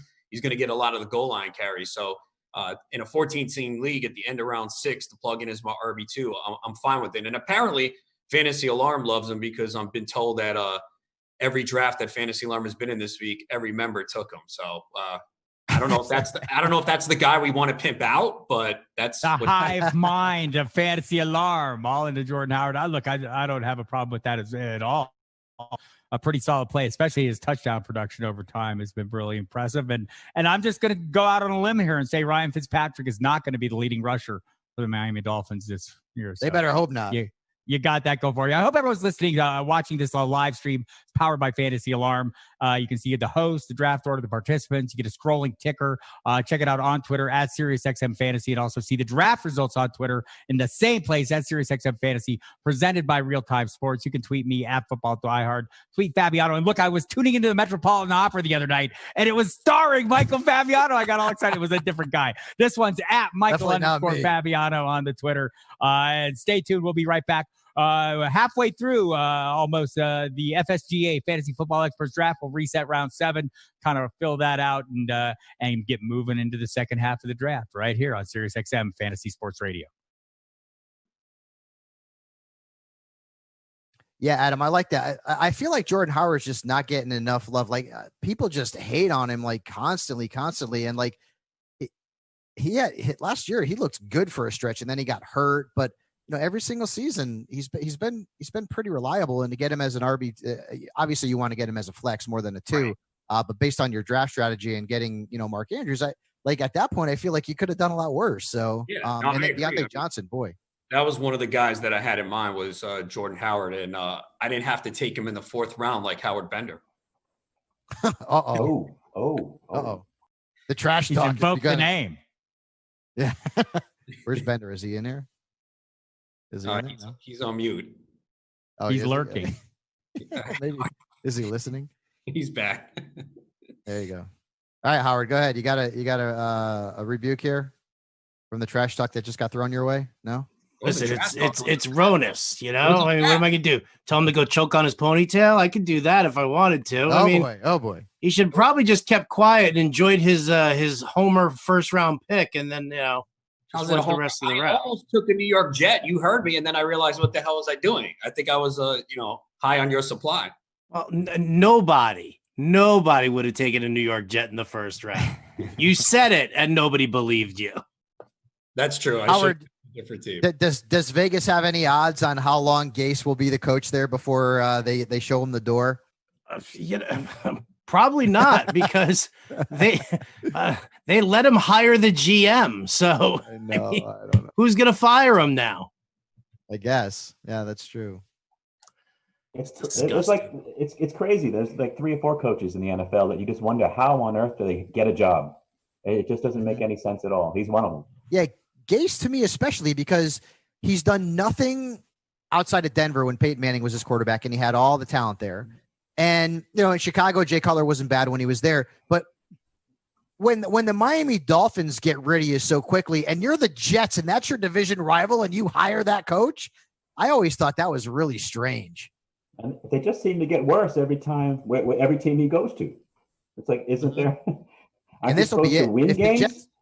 If the Jets aren't like a contender for at least a playoff spot, like I feel like Gase is, he's gone. Yeah, he should be, but I don't know. The Jets don't have a long history of hiring good coaches either. I know. Rich Kotite. Let's go through them. It's a long list. Yeah, it is. It's not always their fault, but yeah. They fired Pete Carroll for going 0-6 at the fall in the year, and then hired Rich Kotite. Right? Then they hired Rich Kotite, who went 0-8 with a better Eagles team that year too.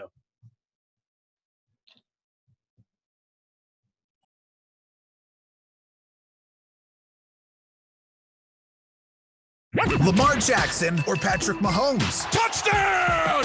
Kansas City! Mahomes runs it in! Saquon Barkley or Christian McCaffrey? Touchdown!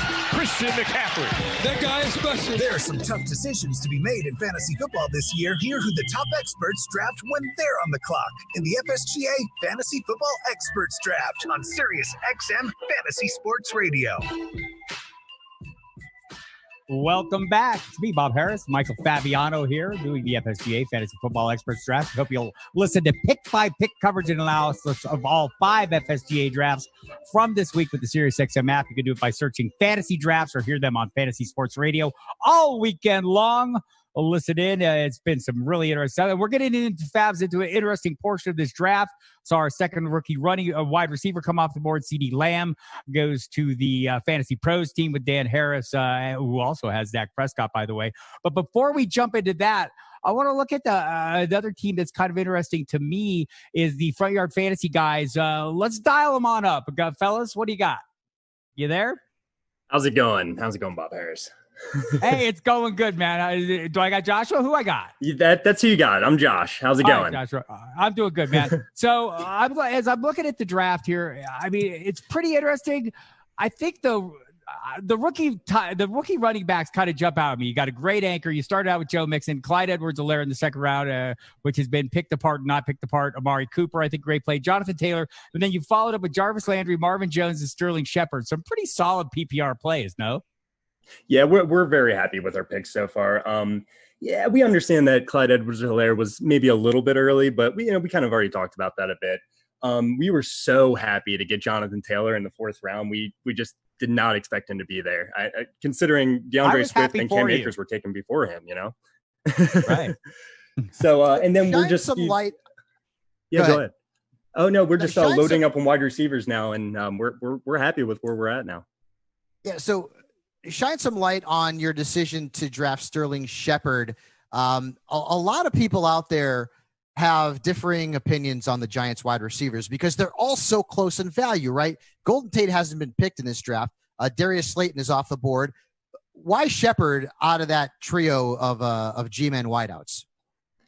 Well, yeah, sure. He's probably proven the least out of all three of those receivers. But when he is on the field, there's a lot of draft capital invested in him, and when he is on the field, he produces. I know if he gets hurt, we can drop him. If he's healthy, I think he's going to be a pretty consistent fantasy producer for our team. Right. I think Darius Slayton went about 3 picks later is kind of the popular guy, but a lot of that was touchdown production. Shepard, the concussions are concerned, but he's the guy they paid when they traded Odell Beckham away. So I'm kind of on board with you. That for me, I'm trying to buy the cheapest one of those guys. Just take an interesting start. As I mentioned, I was happy for you and Jonathan Taylor when I think that's an amazing pick. How much are you buying into the 1-1 punch talk with Marlon Mack and with Frank Reich, and Nick Sirianni, the coordinator there, coming from the Chargers back in the day, doing the Danny Woodhead comp, the starting role player for Naheem Hines. You buying any of that? Yeah, sure. I mean, what was his quote? I think he said there's probably going to be one game where he has 10 catches. So if Naheem Hines has his one game, that's not going to hurt Jonathan Taylor too much. The Colts have one of the best offense lines in the league. So even if Marlon Mack does get work, I'm not that worried. I think Jonathan Taylor is so much more talented, and he's going to prove it. And I guess only time will tell, right? You're a very smart man. We totally agree. I want to go ahead and reset Fabs this round 7. We talked with Anthony Aniano right before the break. He started out with Justin Jefferson, the first rookie receiver off the board. That was followed up by Christian Kirk, Deontay Johnson, interesting pick, a guy pretty popular with Fantasy Nation, Deshaun Watson, the next quarterback off the board, Latavius Murray, Deebo Samuel coming off the broken foot, could miss some time. We'll maybe get in some word with Ipsos about that at some point. Will Fuller, we know the locked-in connection with Watson. Deshaun Jackson, a very interesting pick to me, one of my favorite best ball plays right now. Sterling Shepard, CeeDee Lamb, the second rookie receiver off the board, Phillip Lindsay, Darius Slayton, John Brown, a guy that I love as well, and Matt Breida. I want to jump over, Fabs, and talk to the guy, Dan Harris, who picked Dak Prescott and CeeDee Lamb back-to-back, and see what his expectations might be. Dan, what do you got for us? Well, again, this has been an unusual draft for me. I'll be honest. I usually wait longer on quarterbacks, but Dak, he's my third quarterback. He was the 4th drafted. I think it's going to be a monster year. I think he's pissed about the franchise tag. I think he wants to show everything. He's got enormous weapons, one of them being CeeDee Lamb. I think the touchdowns are going to go. I just think it's a monster year for the guy. And at this point, you're in a 14-team league. Somebody who's that explosive, he could do it. It was really I wasn't thinking about it, but whoever I wanted got sniped right before it. So I figured, why not? As for CeeDee Lamb, rookie wide receivers, I'm always a little leery of, especially with everything that's going on this offseason. But look, there are plenty of targets vacated. Randall Cobb's there. Dak can support 3 wide receivers. So I think at this point, having him as my wide receiver 3, I'm pretty happy with it. Yeah, and CeeDee Lamb is a guy who knows, he could end up potentially usurping Michael Gallup. I don't know how likely that is, but Gallup had some issues with drops last season. The wide receiver you took after CeeDee Lamb is interesting to me too, is Anthony Miller. Anthony Miller had a stretch last year where he was a pretty reliable wideout for fantasy fans. Coming off injury, what are your expectations for Anthony Miller? He's currently your 4th wide receiver. I think that's a good spot to have him in fantasy leagues. Yeah, I mean, look, I took 3 running backs with my first 4 picks. So if there's a weak spot, and then I took a quarterback. So if there's a weak spot, it is at wide receiver. So I wanted to make sure I shored up that position a little bit. I like Miller a lot. I'm expecting Foles to be the quarterback. I'm hopeful. And if not, hopefully that just means that Mitch Trubisky has taken a step forward. I project players for fantasy. I have him at roughly 60 catches and about 870 yards and 5 touchdowns. So I will gladly take that at this point in a PPR draft at this stage as my wide receiver 4. So I'm pretty bullish on him. Dan Harris, Fantasy Pros, bullish on Anthony Miller. And look, it's interesting, Fabs. I don't think we've irritated anyone for like at least 5 minutes. So let's go ahead and jump back into the best players available segment of the show. Always popular with the drafters. Go ahead and run us down by position who you have and who's standing out to you at the moment. But look at all the good tight ends that are available. Like anybody who's waited on a tight end, you got to have that Cheshire Cat grin on your face right now. Because, I mean, unless I've missed it, Hunter Henry, Tyler Higbee, Evan Ingram, Gronkowski is still out there, Austin Hooper, whatever. But he's still out there. Hayden Hurst has come off the board before all those guys. So if you're looking for a tight end and you waited at that position, and I'm looking at the rosters right now, and there are several teams clearly that have waited at tight end, that strategy is going to pay off because you're going to end up potentially getting a pretty good bargain. Those are the guys that I have right now, other than Matt Ryan, in terms of the best players available. Drew Brees, Tom Brady still on the board. Jared Cook, another tight end that's still on the board. Golden Tate, Jerry Jeudy, still available there at the wide receiver position. You had me at Cat. Yeah, I know you did. Exactly. Love it. I'm looking at trying to look at some of the upside rosters, and I'm wondering if Mike Petropoulos is available from Fantasy Football Players Championships. Mike, are you around? Yeah, I'm here. Hey, man. I like some of these picks. I see a lot of upside. The DK Metcalf, last 3 rounds. Keyshawn Vaughn, we don't know what's going to happen with that background. Will Fuller, that locked-in connection with Deshaun Watson. Turns out there's some targets available in Houston. Talk about your expectations for those 3 guys. Yeah, so I'll start with Metcalf since he was first drafted.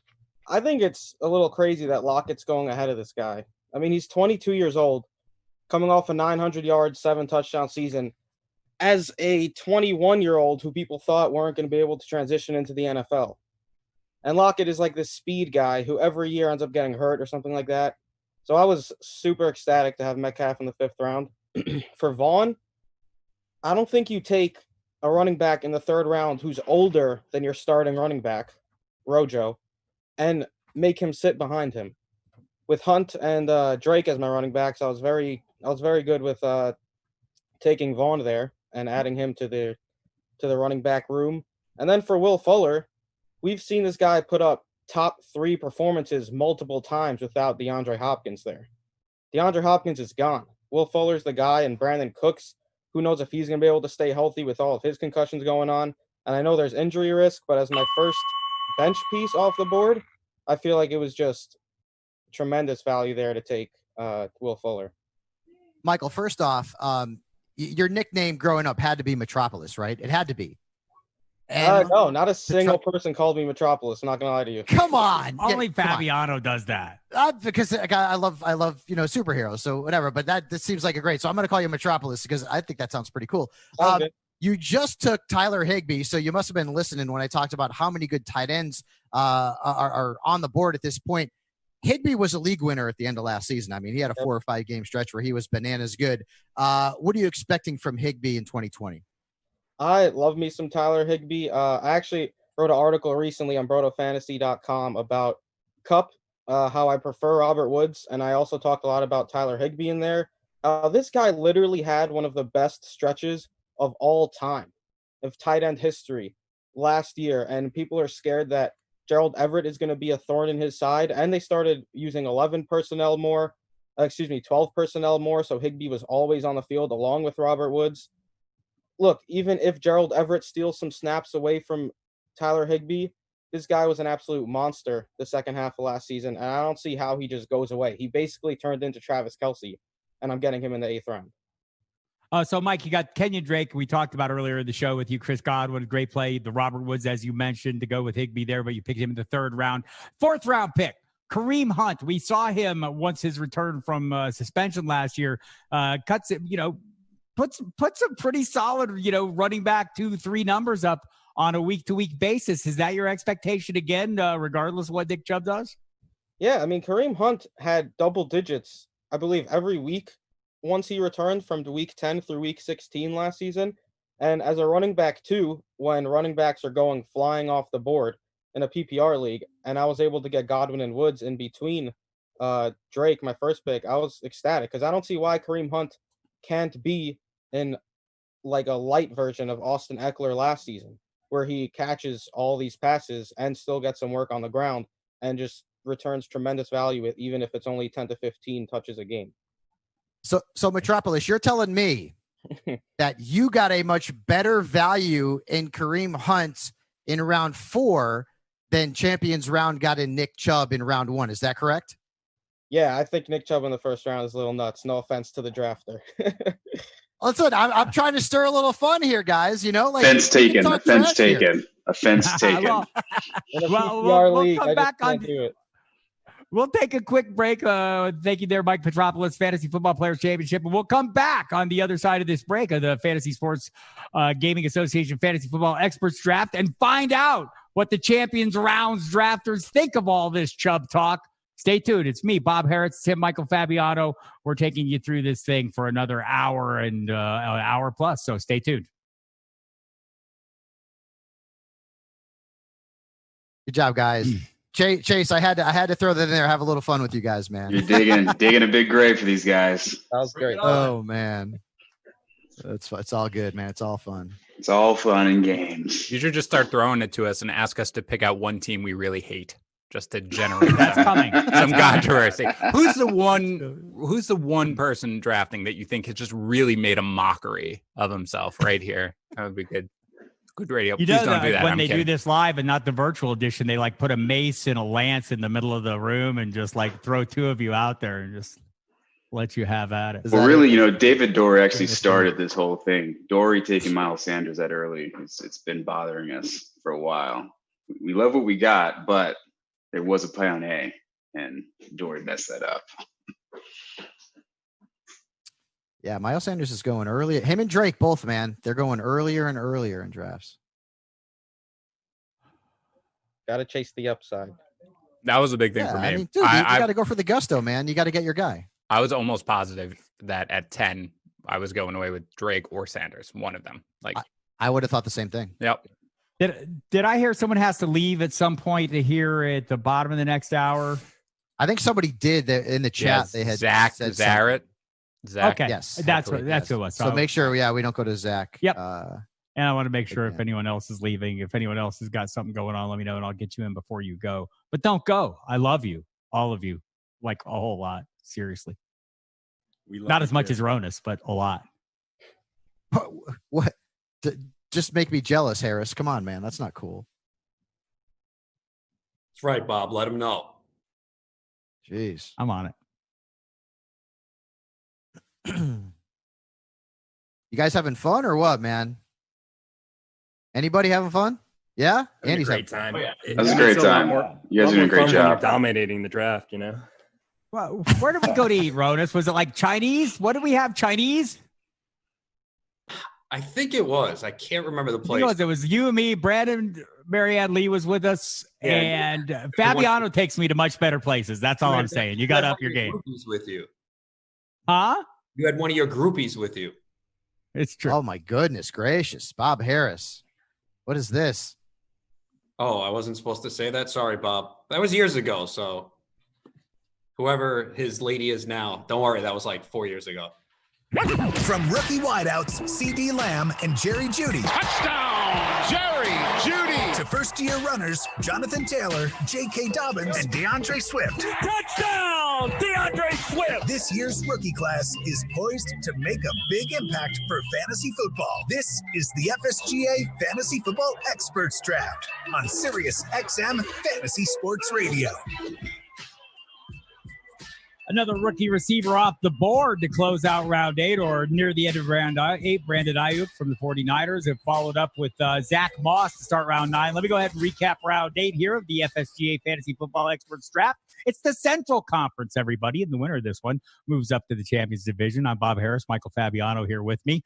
That round 8 started with Emmanuel Sanders. Josh Allen went, Tevin Coleman, Hayden Hurst. The tight end started coming off, Fabiano.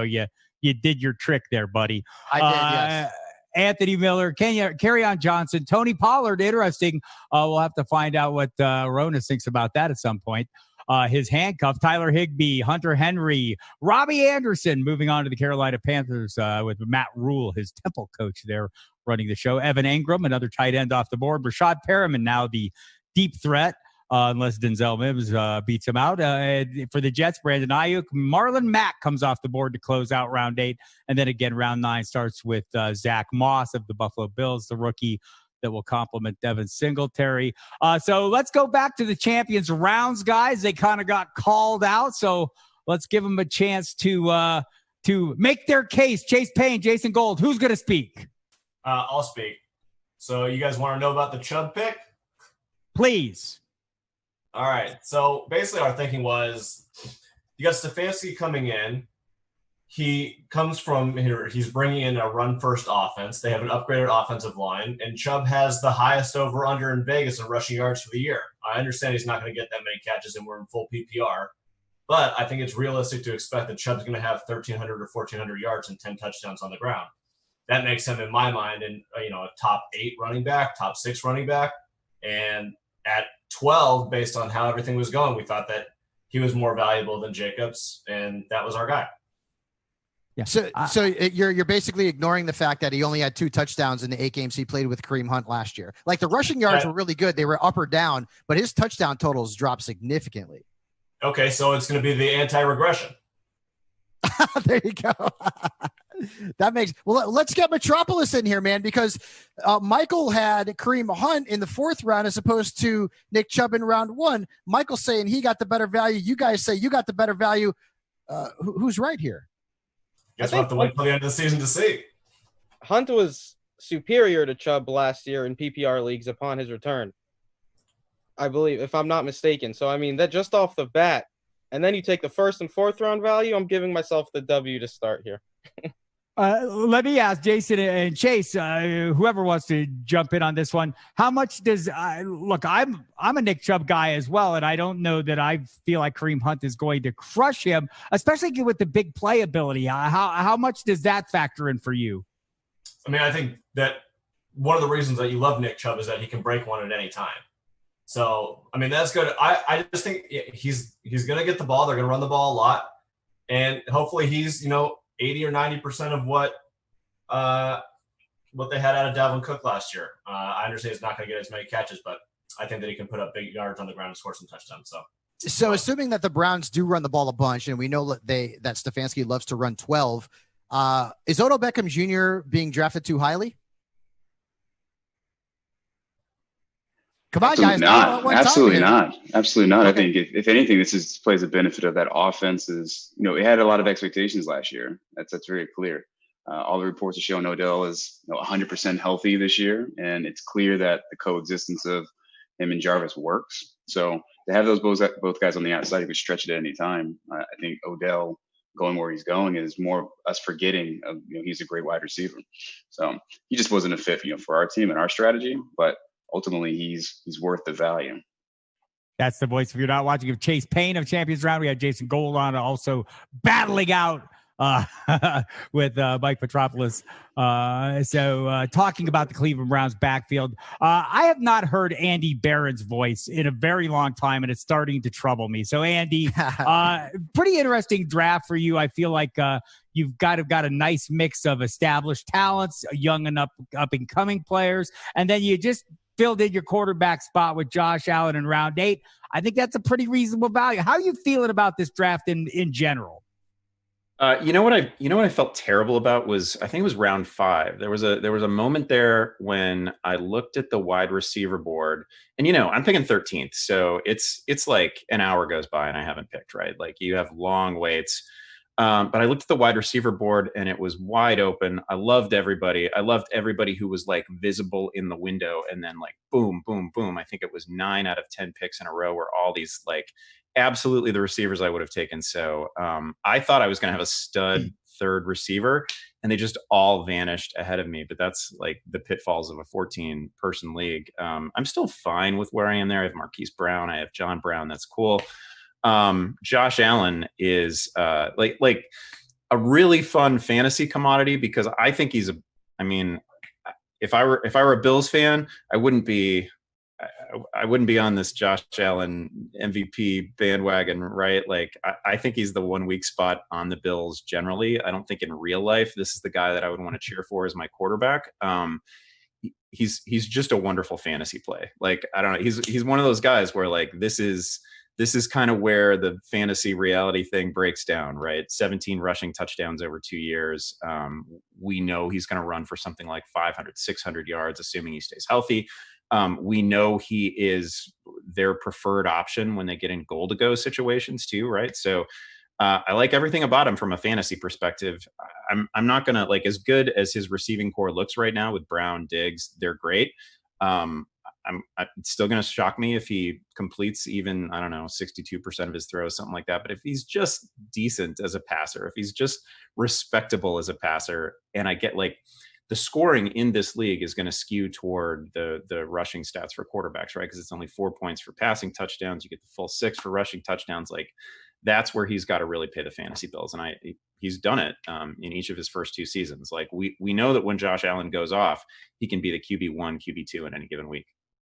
So, Andy, you've already drafted 2 wide receivers with the last name Brown. I'm assuming you're going to take Antonio Brown with your last pick. Talk about the tight end position, because I mentioned a little bit early on, and we're starting. Yeah, you screwed that up for everybody. You talk about the tight end position. You're the one who dropped into this draft and started naming tight ends when I queued them all up. Man, you blew that up for everyone. You're an analyst. You know that these things happen when you're doing a live draft. But so. Listen, I won't name names now, okay, but there are still some good ones out there with this strategy, because I employ this strategy a lot too. At what point is there like a tier that you're like, okay, at this point I'm going to go after my tight end, or is there a couple of different players, and maybe you don't have to mention names, maybe you do, where you're like, you know what, I'm still going to wait and I'm going to continue to punt this position down the line for a couple of more rounds? Yeah, in a league of this size, it's really got to be like, you can't just like focus in on one guy. Like, I was kind of hoping, as I'm sure a lot of other people were, that maybe Hayden Hurst falls to me. He's in a great situation, good player, all that. But you can't, like 14 teams, you can't focus in on one guy because he's probably going to be gone. And surely somebody else in the league shares the same thought. So when I'm looking at a position and there's a group of like 3-4 players that I would feel pretty comfortable with in a round or two, I'm probably going to wait. So like, no sooner did you start talking about tight ends again than Gesicki goes off the board. But you're just like the angel of death at this position so far in this draft. But there are still a couple guys out there that I'm interested in. Andy, I actually feel like there's like one of 2 guys that you're going to pick if they're still on the board, and your pick is coming up right here after Champions Round. So let's see if you and I, we're sort of on the same page here.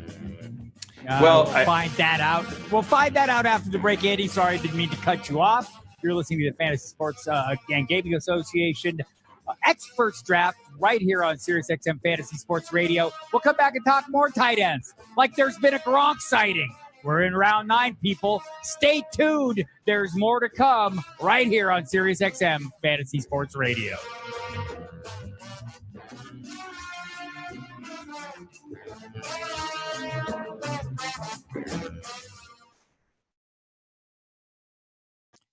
Andy, you're right though. Like, it happened at wide receiver, literally in the order of the guys I mentioned, they all got drafted right after I mentioned it. And then tight end, same kind of thing. But there's still a couple of guys you're like, yeah, at this point in the draft. Yeah, I'd fully blame you for that. I've strangled you a few times, but it's okay. Yeah. The best part about this is I get to let him do it. I just, I'll get all turn him loose. I unleash him like a little tornado. Fabiano dictated the FSGA draft. What a jerk. It's true. Hey. Yeah, no, that you did that. That part. I'm so surprised Patrick Mahomes is still in the 3rd. There he goes. It's like, right before us. Thanks for that. But I mean, listen, guys are thinking it before I'm saying it. Everybody in the nobody was thinking that. I didn't see a single person think that. Nobody. I'm basing my entire draft strategy. Fabiano's crushing you guys, and you're taking it. I would rise up and torches, pitchforks, and whatnot. Well, you know what? Next year I'll be in this damn draft, and then you won't have to worry about it. How about that, Harris? How about that? The other folks from NFL don't want to show up. I'll show up. I'll be at home making magazines. Yeah, I know. I can see Bob like with an old printing press in his living room, just making. It's right over there. It's like just off to the side, right next to the fax machine. Right next to the fax machine, and there's a cat operating the faxes. Send him beep him, and he gets right back to you within 5 minutes. That's right. Yeah, exactly right. As soon as he finds a payphone. A transcript of this broadcast will be mailed to you. Yes. Oh gosh, that's funny. Jerry Jeudy, man, like just coming off the board there. That's pretty good. Dan Harris, another wide receiver. How about that? Yeah, I waited a long time, so now I want to make sure. I almost took Jeudy instead of Miller. I was debating both of them at that point. And he was still there, yeah. And then he was still there at my next pick, so I went with him.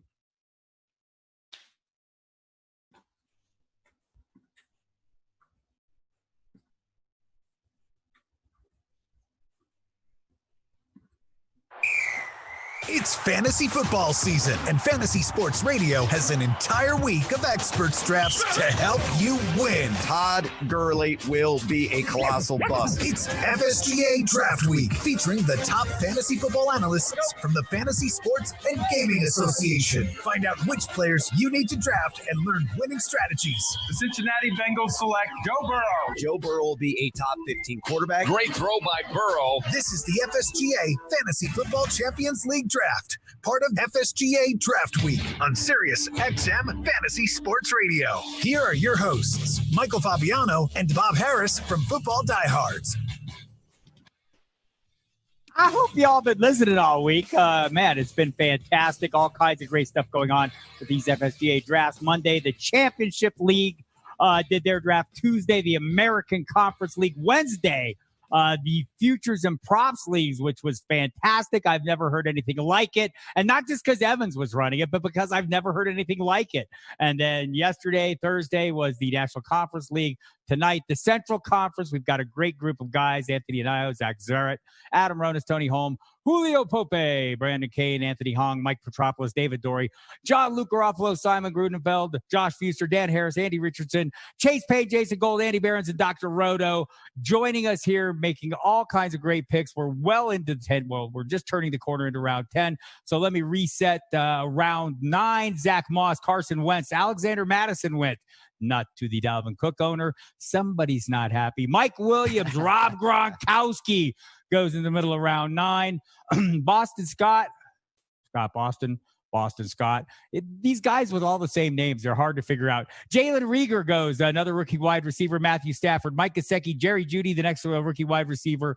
Naheem Hines goes off. The next Danny Woodhead, maybe so. N'Keal Harry, Jared Cook, another tight end off the board. 3 tight ends in that round. Darrell Henderson also goes off to close out that round. Fabs, anything stand out to you as we head into round 10?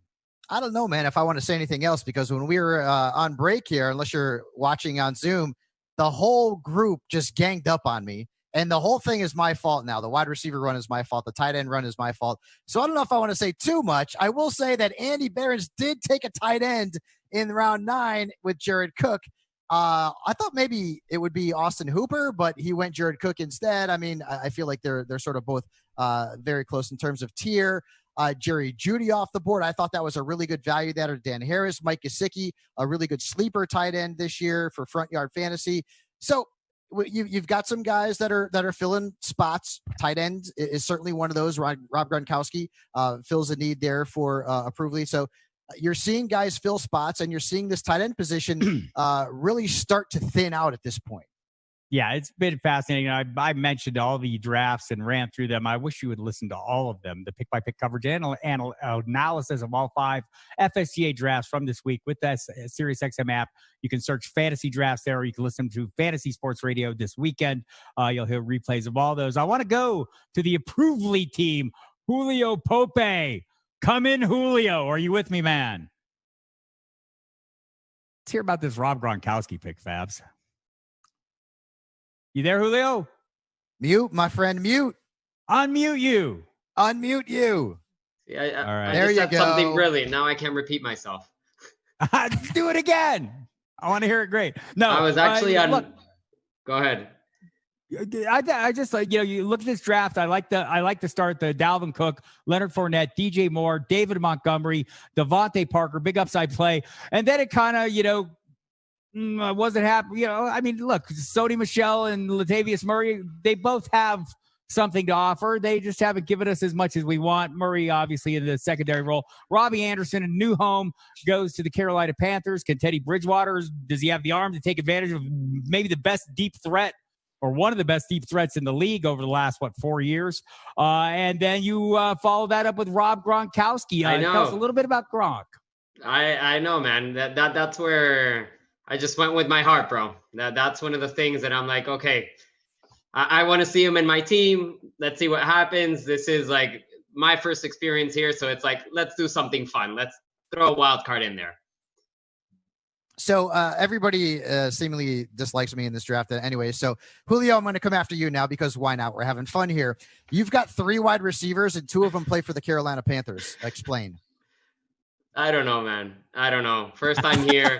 So it's one of those things like, oh, okay, let's follow a list. So I'm like, it's a blind man's game for me right now. But I'm having fun. I'm having a drink, enjoying the awesome conversations here. So that's why I'm here. What are we drinking here? Can we say? Oh yeah, coffee. I thought he was having some kind of spirit. I thought, whoa, okay, that's a way to go. So I'm just gonna say, Julio, I started playing in 1986, and I feel pretty much the same. I'm just happy to be here. And there's always those picks where you look back and you say, in the heat of the moment, it looks so great. But when I look at Robbie Anderson, I look at the connection to Matt Rule. They were together at Temple. You do look at the numbers; they've been pretty impressive in terms of his deep threat ability. Does Teddy Bridgewater have the arm? That's the question. So I think I'm not the right person to answer that, Bob. Like, I'm gonna go with your thoughts here. I'm holding out hope. Look, I think honestly, Robbie Anderson's a great value at that point in the draft. Let's talk a little bit about the Sony Michel pick. I feel like he's kind of on my 10-foot pole list. I don't want to touch him with yours yet. Still, okay. I find myself drafting him. I've drafted him more than once in drafts because I feel like, the leverage go a long way. Look, there's reasons for the downturn last year. There was no Rob Gronkowski blocking. They lost their fullback early in the season. They had issues on the offensive line. Is it possible the plan for the Patriots this year is to play defense and run the ball better, and that Sony Michel is a big part of that? Bob, are you asking me right now? Yes. Bob, too hard, man. Give me easy ones, man. You have to have an underhand. You know what? Here's the thing you do, Julio. Agree with Bob. Yeah, just absolutely. Agree with Bob, absolutely. And that's it. Or I could be like, Bob, that's an interesting point, Bob. I'm going to have to think about it. What you say is, Bob, I tell you, that is an interesting point. What an intelligent point, and something that was stated so well. That's how you get on the good side of Bob Harris. Yes. And then I would agree with you. Cat some food, play him a little metal, and you're good to go. I like it. I like it. Pretty easy. Julio Pope showing he knows how this whole thing works. Let's move on to the Ipsos guys. Brandon Kane, Anthony Hong. I don't know if Anthony's here. Brandon, I know we've been talking to you some. Some pretty interesting picks for you here as well. You're a little Redskin heavy there with Terry McLaurin and Darius Geis, but both players I like an awful lot. But Deebo Samuel's the pick that jumps up to me. What are your expectations for the recovery on that injury he suffered? Yeah, well, first, I'm not a doctor, so I'm not going to pretend to be. But, he said he's going to be ready week 1. That's probably optimistic. But, I think getting 8-10 weeks of Deebo Samuel was better than getting 16-14 weeks of anyone else. So I like the upside there. So I think that's what we were going for. And I was a bit worried that he wouldn't make it to the next round. So I just pulled the trigger then and hoping it works out. And I think it will. So, Brandon, you have to know that as a fantasy football analyst, you have to at least try and imitate being a doctor from time to time. We're asked to talk about injuries all the time. So Deebo, I feel like if things work out well, your wide receiver core could be really good. I love Terry McLaurin. Deebo has tweeted out, see you in 10 weeks. And let's be honest, guys. With everything that's going on in the world right now, would any of us be surprised if the start of the NFL season was delayed somewhat? Okay, it's 100% possible. It could happen. In fact, from what I've heard, a couple of months ago, they were talking about maybe starting in October. So depending on what happens with the coronavirus, and right now, depending on where you are, it's either good or it's really, really bad. Debo could end up being a steal because I love Debo Samuel, but I also like the Boston Scott pick. Now, Boston Scott does not bring up a lot of excitement from a fantasy perspective, but last year when Jordan Howard was out and he was playing the number 2 to Miles Sanders as number 1, Boston Scott showed me something, okay? And I feel like that's a big part of the reason why the Eagles didn't go out and draft another running back or sign a veteran. Talk about Boston Scott, because I really do like that pick. Yeah, I think he came on really strong at the end of last year, and he showed what he could do.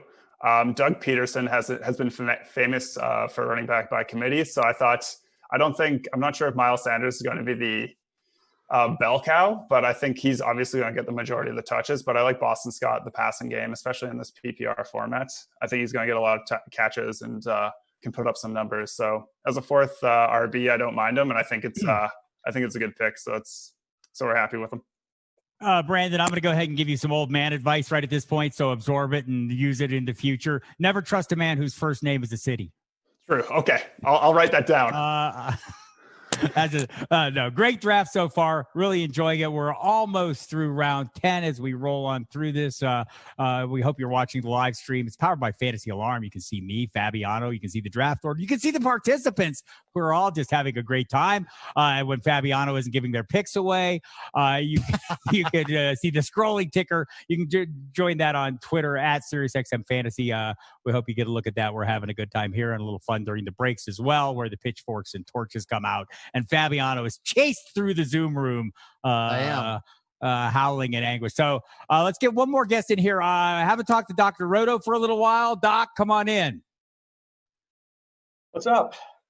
Not much, man. How you feeling? I mean, so we talked a little bit earlier. You went wide receiver heavy early. Devonte Adams, Tyreek Hill, A.J. Brown with your first 3 picks. You came back around in round 4, got Cam Akers. Darren Waller, you went with tight end, heavy volume play. Now you're kind of chasing the running back thing. I think you're doing a pretty decent job. How do you feel? You got Tariq Cohen, Matt Breida, Darrell Henderson kind of interspersed in your next 5 picks there. Well, you know, as you guys said before, you either love David Montgomery or you hate him. I'm a hater. I love Tariq Cohen. I think he needs to be more involved in this offense, and I think his job is secure. Matt Breida, look, I like Jordan Howard, but I think Breida and Howard will both play and be part of that offense. And at this point of the draft, I always say these are not the sexy picks, but these are the winning picks. I have Cam Akers. I cover him with Darrell Henderson. I have Tyreek Hill. I cover him with Mecole Hardman. So, you know, these aren't the wow picks, but God forbid Akers gets hurt, I've got the backup. So in a 14-team league, you know, the waivers are going to be pretty thin, so I've got to be prepared. Yeah, and by the way, Bob Harris, first names that are also cities, Austin Eckler. Come on, man, get on board with that. So the strategy here, and Dr. Roto, you had one of the more interesting ones because, of course, as Bob had mentioned, you went with the 3 wide receivers. Right now, you've got Akers, you've got Tariq Cohen, Matt Breida, and Darrell Henderson. Cam Akers aside, because clearly you think highly of him because he was the first running back that you picked. Out of Cohen, Breida, and Henderson, who most weeks is going to be your number 2 back? It's a great question. I think it's going to be game dependent. I would think that some weeks I'll go with Cohen. The problem with Cohen is he's really good some weeks, and then he totally disappears others.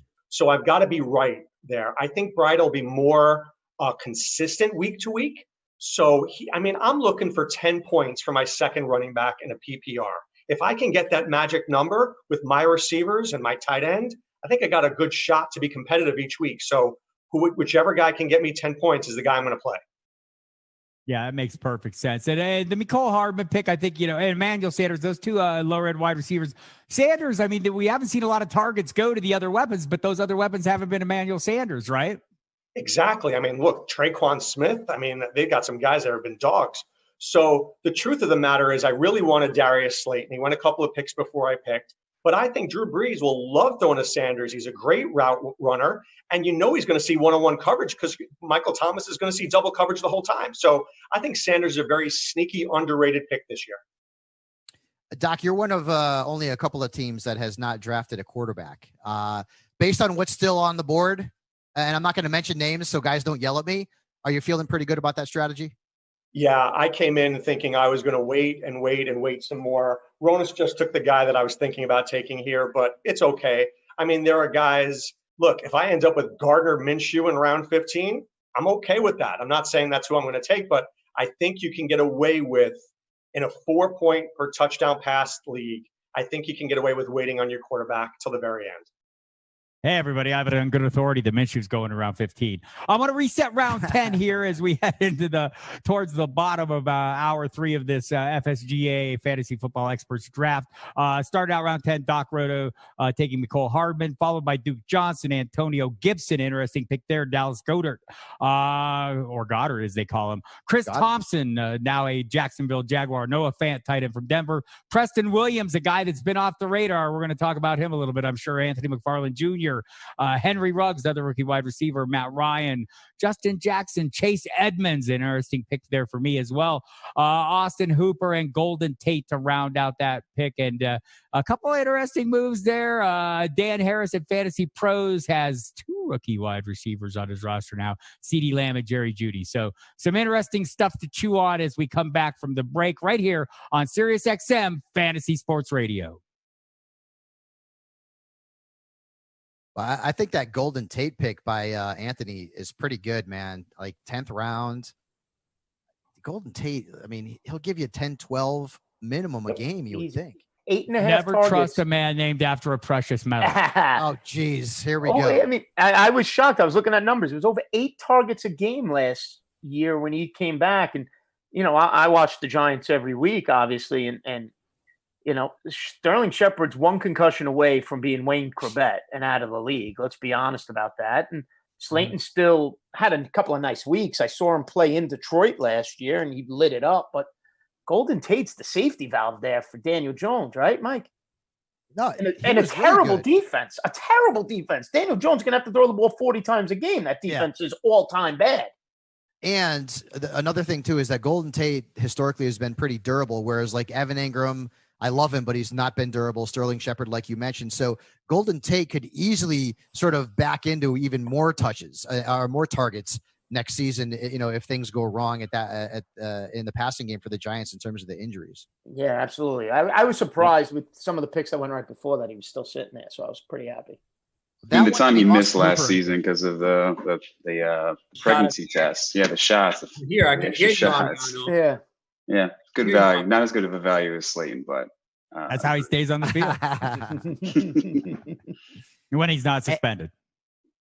I don't want to name names, and I won't, but it is crazy how quickly one player, and I'm not going to say his name, he might play quarterback, how quickly his value has just absolutely gone south. I'm not saying anything.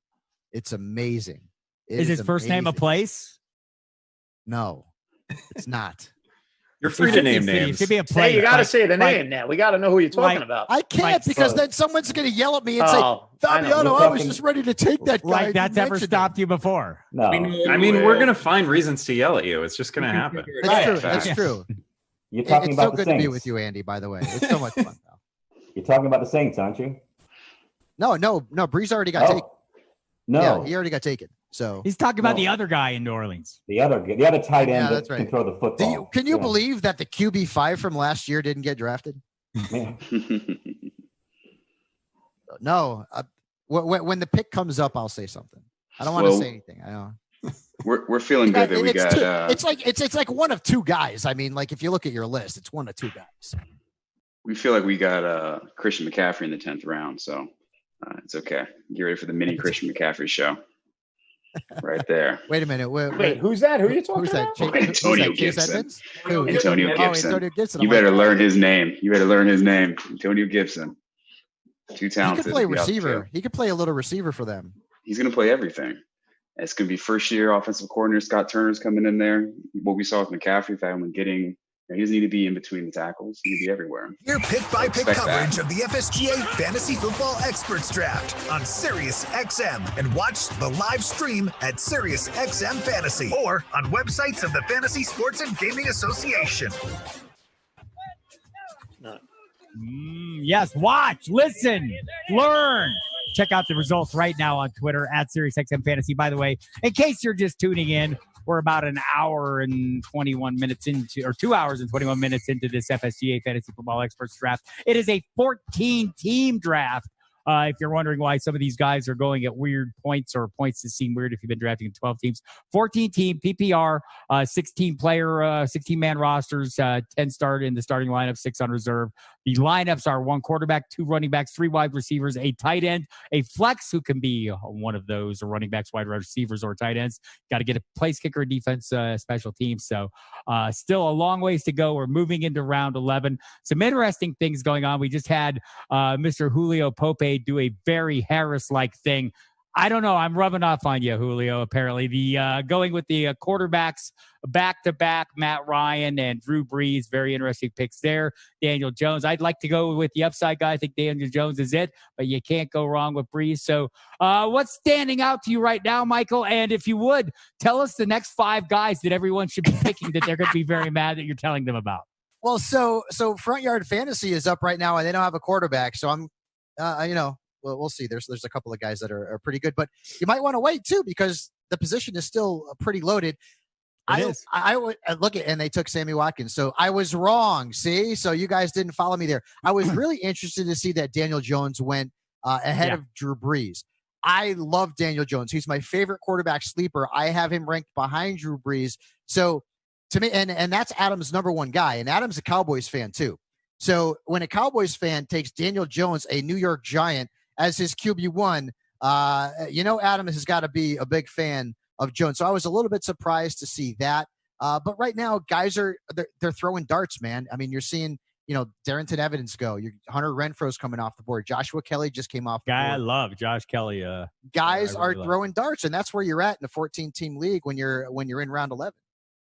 Yeah, I'm kind of with you here. I do think, when you take a Daniel Jones, it's one of the old tricks for me is you pick that maybe the young up-and-comer around earlier or a little earlier than people would expect.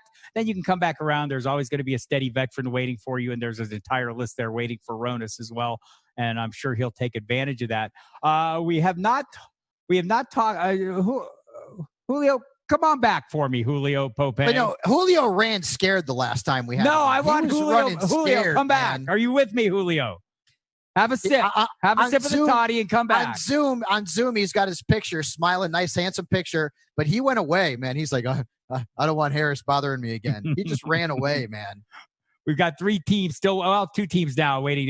Doc Roto just picked Tom Brady. I do want to go to David Dorey. I see him getting up and before he tries to escape me. I want you back here, David Dorey. We haven't talked to you for a little while. How do you feel you're progressing in this draft at the moment?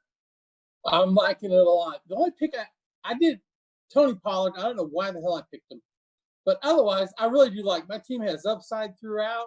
I think I can mix and match these guys. I have no bye week problems. I think I definitely have upside. My wide receivers, I start on them later.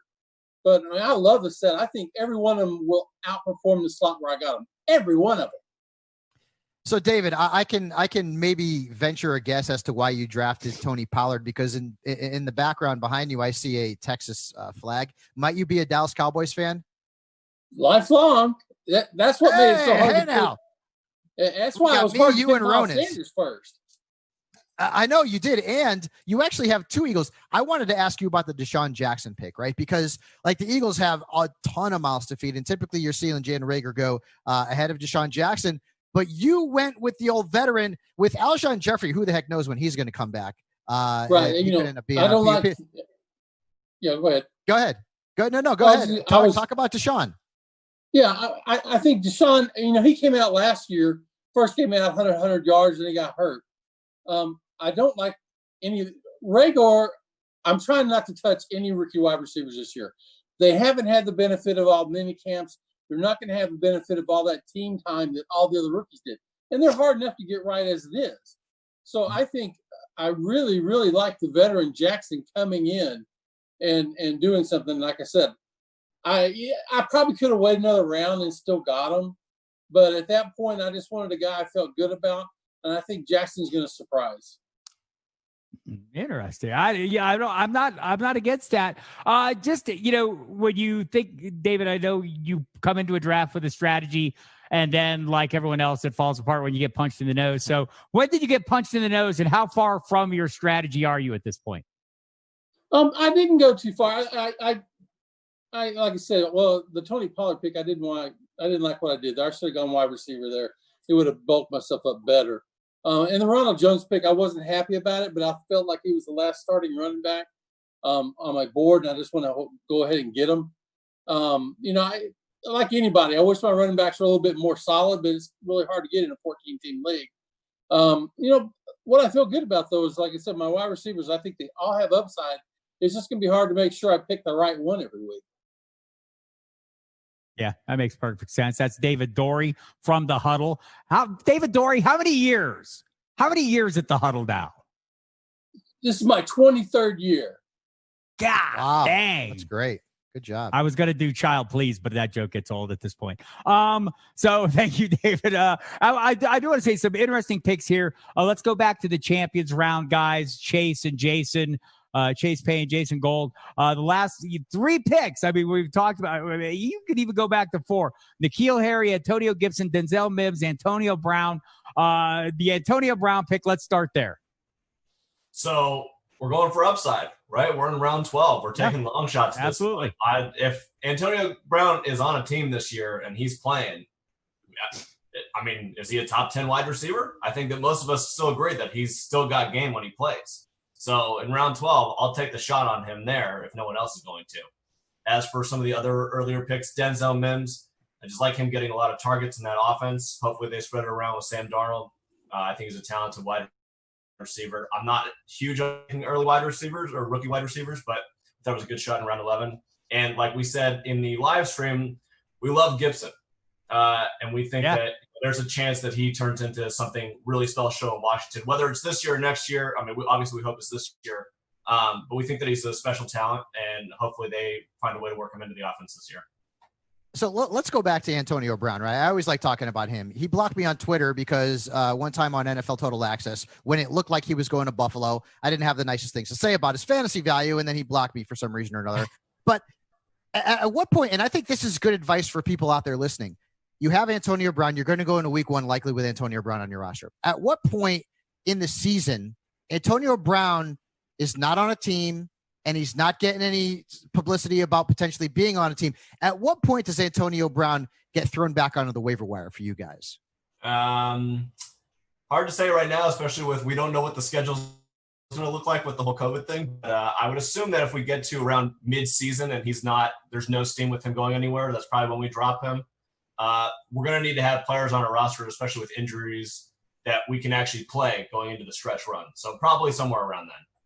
Yeah, and I think that's a good point, too, because of the COVID-19 situation. I feel like commissioners have to expand rosters this year, not only in this draft, but in all drafts across the board, because there's so much uncertainty. We're in uncharted territory here with the coronavirus situation. So drafting a guy like Antonio Brown makes a whole heck of a lot of sense, especially if you've got a little bit deeper rosters than you have in the past.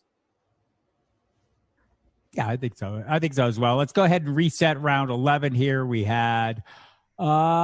started out with Michael Pittman Jr. for Indianapolis, Curtis Samuel, Daniel Jones, Adrian Peterson, interesting pick there, Drew Brees, Darrington Evans, as you mentioned earlier, Michael, TJ Hawkinson, Hunter Renfrow, Sammy Watkins, Joshua Kelly, D.D. Westbrook, Denzel Mims, Devonta Freeman, another free agent off the board, Tom Brady. We'll take a quick break here, do the last couple segments of the show, but just want to make a note that the first couple of defenses have come off the board. Doc Roto made the Steelers the first pick. San Francisco 49ers went off a little later to Ipsos. So some interesting things going on at the FSGA Fantasy Football Experts Draft Central Conference Edition right here on SiriusXM Fantasy Sports Radio. Stay tuned with Michael Fabiano and myself, Bob Harris. We'll be back in just a minute.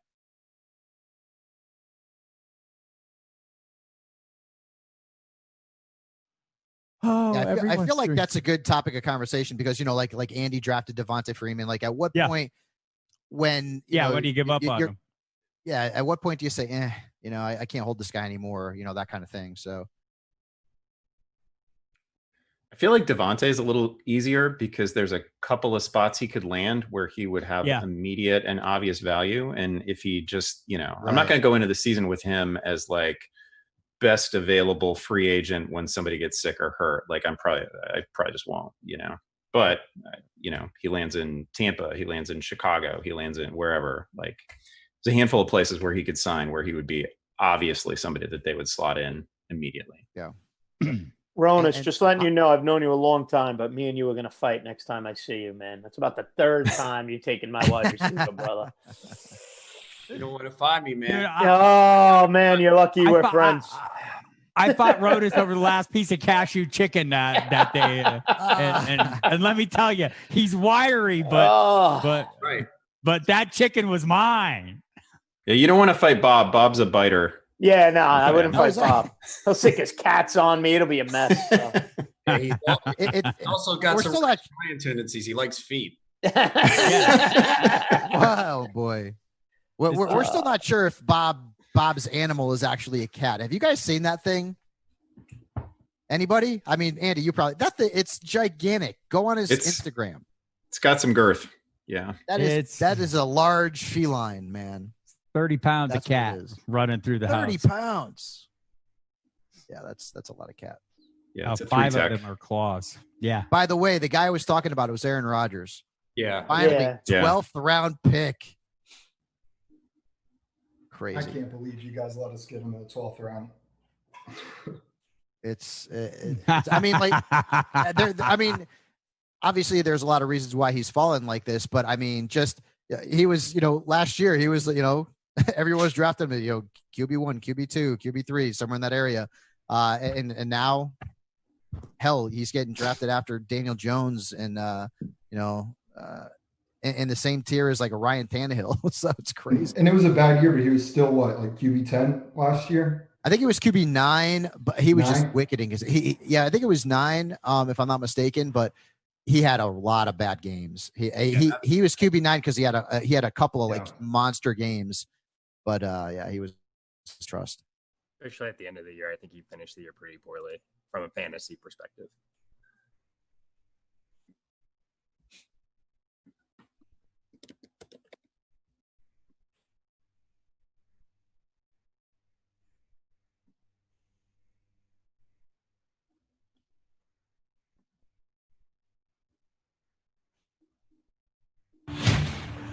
Streaming live across the internet on Fantasy Sports and Gaming Association websites.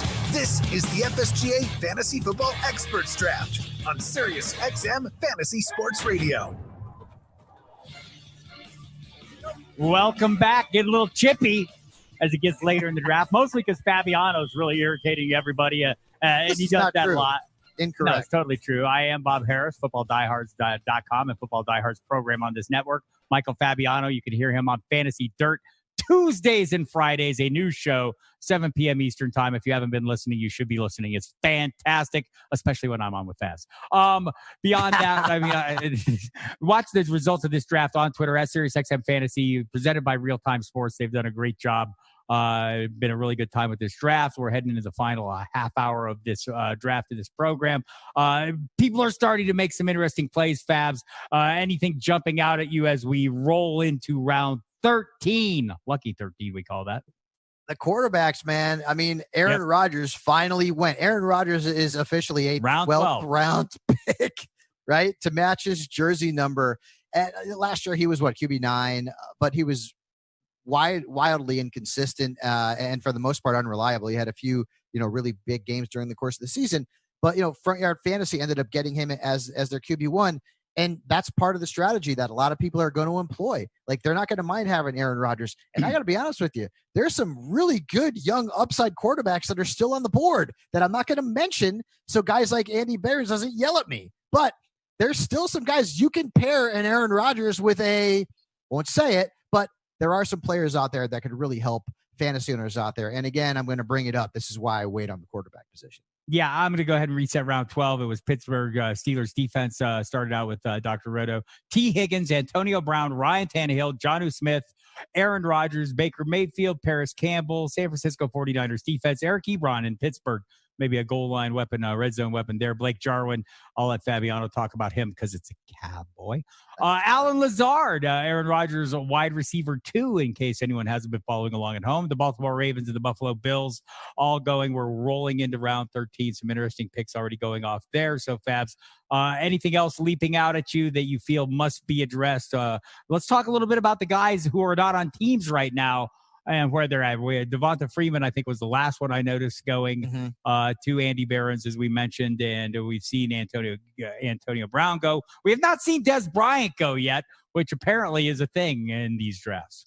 Yeah, well, now at least somebody could yell at you, because if they were thinking about taking Des, maybe somebody else who's ahead of them is going to take him right now. But it's because of the coronavirus situation. Because, like, honestly, like, Bob, there's going to be situations this year coming up that you're going to see players on practice squads coming off and playing massive roles for their respective teams, because you not only have the threat of injury, which always happens because football is the game that it is, but now you've got this whole coronavirus situation. So there's going to be guys who are going to be coming off of practice squads. There's going to be players who are going to be signed off the street. And Des Bryant's probably one of those names who's going to be one of the first ones who's going to be signed off the street. Antonio Brown, another one. Devonta Freeman is another one. So I'm not surprised that these guys are getting picked in these redrafts now. Right. And I think, we talked a little bit about it on the break. The question is, you talked a little bit before, when do you, how long do you hold on to these guys as you're rolling through a season like this? That'll be interesting to see. These players do have something to play for in this 14-team league. They can move up into the champions division of the FSGA drafts. And so there is something on the line, and we've heard many of them mention it. We'll bring back one of the, mentioned it right now, Adam Ronis. Has mentioned. I mean, it's go big or go home. You're swinging for the fence, as my Football Diehards co-host often reminds everybody. Second place is not remembered, is it, Adam? No, second place is the first loser, unfortunately. And you're not going to be that. No, I can guarantee you. Well, I mean, I could be second place. I know I won't be in the bottom half of this league. I can guarantee that. I will be in the mix to win a championship. I'm pretty sure. So, Adam, I see your strategy at the running back position pretty evident. You have Zeke, and then Jordan Howard's your RB2 for better or worse. But I think fantasy owners out there listening should sort of pay attention to what you're doing, because if you do go after wide receivers or an elite tight end, say, in the first half of your draft, you've got Alexander Madison, who is, Dalvin Cook has not been durable, and there's the threat of a holdout. You've got Chase Edmonds, who's playing behind, Kenyon Drake in Arizona and showed something last year. And then you've got Gio Bernard, who's playing behind Joe Mixon, who is also, there's been some potential talk about him holding out. And Bernard would be one injury away from being in what could potentially be a pretty fantasy-friendly offense. So talk about that sort of strategy and how you've employed it here in this draft. Yeah, I mean, I knew this was going to be my strategy going in. As I alluded to, I did this last year as well. And, just getting that main 3-down back in Zeke, I knew I was going to go heavy receiver. The question was, what a tight end I like fall to me. I was planning on taking Kelsey or Kittle in round 2. They went before me. And then I was just kind of eyeing to see where Andrews went. And if Andrews didn't fall to me, then I just would have went receivers, and maybe I would have had a better RB2. But like I said, I have a tight end I'm going to play every week. I'm going to flex a wide receiver. I like my top 3 receivers. I mean, right now my flex is Deontay Johnson. He had the most separation of any wide receiver in the NFL last year and played with absolute garbage at quarterback. And now we'll have Ben Roethlisberger back this year. So, yeah, the weak link in my lineup is clearly RB2. But all I need is one guy to hit. It could be Jordan Howard, obviously, to start the year. We'll see how it goes. And as you mentioned, with Madison, Edmonds, and Bernard, they all have one injury away from potentially playing a big role. We've seen every time Mixon has been out, Gio Bernard's been good. He might not get the full workload, but he will be in the mix. And Chase Edmonds was very good when he was given an opportunity last year. And we really haven't seen Kenyon Drake get a full workload over a full season, whether that's coaches' decisions who have been wrong. He clearly looked good in his opportunity last year, although it was kind of like 4 good games and 4 mediocre games and 4 touchdowns in one game. But that's what this plan employs, is you're just kind of taking shots at a bunch of running backs. And clearly in a 14-team league, people are going to look at this and go, oh, well, that guy doesn't start. That guy doesn't start. That's not obviously. That's obvious. It's a 14-team league. I'm kind of just hoping one of these guys pans out. And again, there'll be waiver wires between COVID-19 and guys missing and injuries happening. It really didn't happen last year. But last year was different. Every year it changes, and we know there's going to be a high level of injuries at that running back position. Yeah, did Kenyon Drake play for Adam Gase at some point or another? Yeah, that seems to be a problem for some people. So, Sabs, if you bear with me here, I want to roll through the drafters here, and I want everyone to take about 30 seconds and give me the reason why they're not going to come in second in this league. We'll start with Anthony Aniano from Rotoballer. Anthony? I will come in first simply because of the balance on my team, and Christian McCaffrey will lead the way. Zach Zaretta isn't here. I will say he's going to win for Saquon Barkley, I guess would be the reason for him. We already talked to Ronas. Tony Holm, why are you winning this league? What is the key for you? Well, I don't know if I'm that bold to predict a championship right off the bat, but I think for me, maybe it was I like my balance. I think I like my starting lineup. I've got Deshaun Watson, Evan Ingram, Alvin Kamara, a solid group of wide receivers. I think I'm well balanced. And these, we have a waiver wire, so that's going to help a lot. But these things usually come down to injuries. So the more depth you have, the better. The waiver wire is never why I win, because I'm horrible at it. That's Tony Holm from Fantasy Sharks in my fantasy league. Julio Pope, put that drink down from Provely. Tell me why you're not coming in second place. I'm coming in first for multiple reasons. Main one is I'm following the numbers. I'm stepping. It's 1, 2, 3 for me. So that's where the numbers at. That's where the game is at for me. All right. Well, here's to you, young man. Ipsos, Brandon Kane, Anthony Hong drafting tonight. Why are you winning this league? It's simple. We got Lamar Jackson and we got Michael Thomas. We got some high upside plays. I think I really like our team this year, like our chances. Yeah, Mike Petropoulos, Fantasy Football Players Championship. Why are you not coming in second? Better known as Metropolis, by the way. He is. Only to you, better known as. I love it.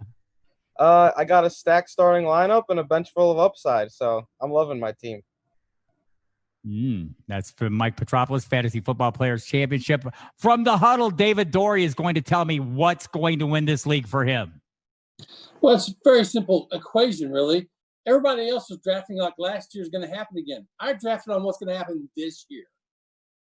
So all my players have the upside. Every one of them is going to pay off. Right now, I've got the best team, hands down.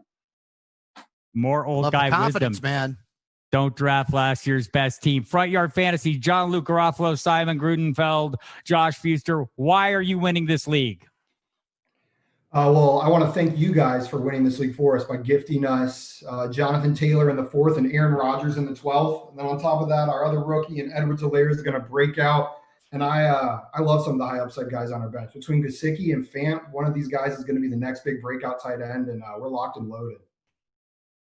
Dan Harris from Fantasy Pros. I think I know, but you tell me why you're winning this league. Oh, do you know? Is it just because it might? Well, look, for me, it's Harris's rule.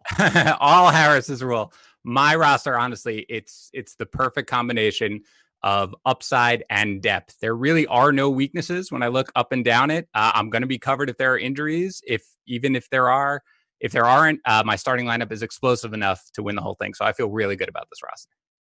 Fantasy Football Index, Andy Richardson. You know you're winning this league. Tell me how it's going to happen.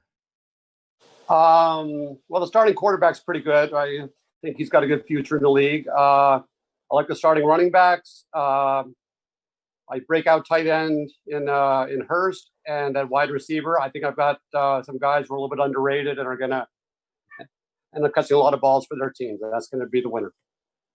Chase Payne and Jason Gold from Champions Round. Besides Nick Chubb, why are you winning this league? Oh, it's very clear. Besides Nick Chubb, there's 3 clear reasons. It starts with Kyler, second-year QBs, winning MVP. There's a trend there. Lamar, Mahomes, that's number 1. And behind that, you got hunger and bounce back. And I also add it's a money year, too. I will highlight Juju and Tevin, both in contract years. And those guys are going to get paid. So we like the balance of guys who have something to play for, have proven they can produce when they're on the field, and it's just a perfect mix, of timing. So thank you for letting Nick Chubb fall to us. It just balances out the rest of the plate. We got a good meal here. Yahoo Sports, Andy Behrens. Why will you be yelling Yahoo when this is all over? Bob, as I look at it, I got 3 guys here who are going to be in the first round of PPR drafts next year between Josh Jacobs, DeAndre Swift, and DeAndre Hopkins. So that's 3 guys who are probably going to be top 10 picks next season. I love Swift. I think Swift has a really good shot at being the top scoring rookie this year. Very interesting. Doc Roto, Sports Illustrated Fantasy. One more time, a round of applause for Doc. We're so happy to have you back doing the things you do great. Tell us why this team is great. Bob, I'll keep it simple. I'm going to win this league because I'm Dr. Roto, and this is what I do. That's all it takes. So, Michael Fabiano, tell me who is right and who is wrong. They can't all win. You want these guys to gang up on me even more than they already have during this thing? That's my Come on, plan. man. This My is the perfect role for me. Jeez Louise. Yeah, to see injuries and that kind of thing, especially this year with the coronavirus, so many different things can happen. On the surface, I like Andy's team. I'm not just saying that because he got on me a little bit. I like Football Index's team. I like the 2 running backs. I like Mahomes. And out of the top 3 or 4 wide receivers, I think he should have a couple of solid plays there as well. So, but hey, listen, things change so much between now and even mid-season of a football year that things could end up. One team that has the upside, though, Ipsos. You've got Michael Thomas is the man. Then you got McLaurin, excuse me. I like to call him McLaren because I like fast cars. Deebo Samuel, if he ends up being what I think he can be, and he comes back sooner rather than later, he has got a shot to be a top 15 wide receiver. And then, I love Darius Geis because he's my guy. So I'm hoping for the best with him as well. All right, we're seeing some of those interesting players come off at this point, so we'll take a quick break. We'll wrap things up and come back and talk a little bit about some of the Jerick McKinnons, Rashad Pennies, Josh Reynolds guys as we roll through round 15. Don't know if we'll get it finished, but we might, and we'll talk about it either way. It's the FSGA Fantasy Sports Expert Draft on Fantasy Sports Radio. Stay tuned. We'll be right back.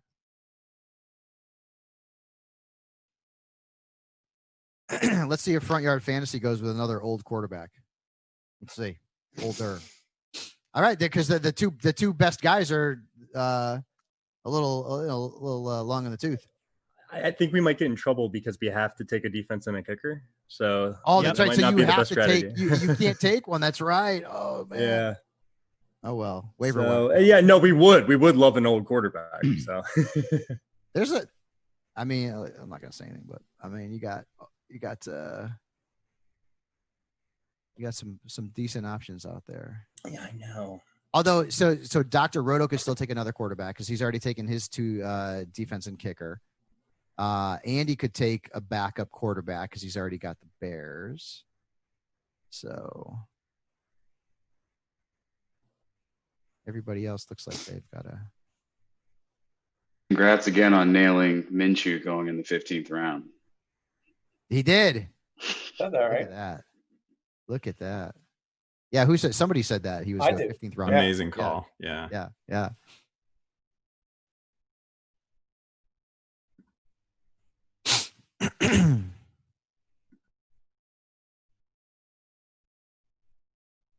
Oh man, that was fun. It's not over yet. Still need my kicker. Well, yeah, that's the most fun about it. Keep that energy up for your kicker. Keep it up, man. Man, Dan Bailey, he's stop name dropping, Josh. John Potter? Never heard of him. And they have way too many kickers listed on this. Man, Big Ben.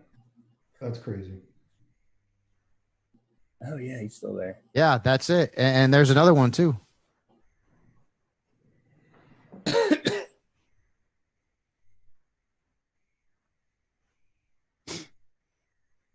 By the way, wonderful job, Bob Harris. Wonderful job by everybody. Great job, Bob. You all deserve a huge round of applause. Bob, I enjoyed it immensely. Make sure you tune in to Fantasy Dirt on Tuesday, 7 p.m. Eastern time. Fabiano be the Bob Harris. Be the villain. What about Bob?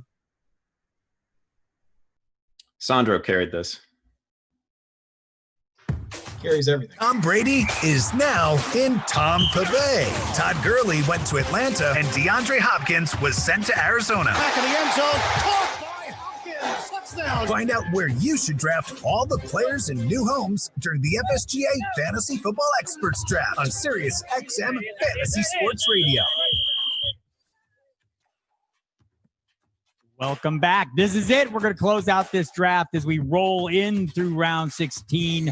Kickers, defenses, wild reaches, injured players, guys not on rosters, all kinds of things. And Ben Roethlisberger, all in the last couple rounds of this draft. So plenty of excitement. I hope you go check that out. You can check the results right now on Twitter at SiriusXM Fantasy, presented by Real Time Sports. You can hear pick-by-pick coverage and analysis of all 5 FSGA drafts. We did one every day this week here on Sirius. Listen to them on the SiriusXM app by searching Fantasy Drafts, or hear them on the Fantasy Sports Radio this weekend.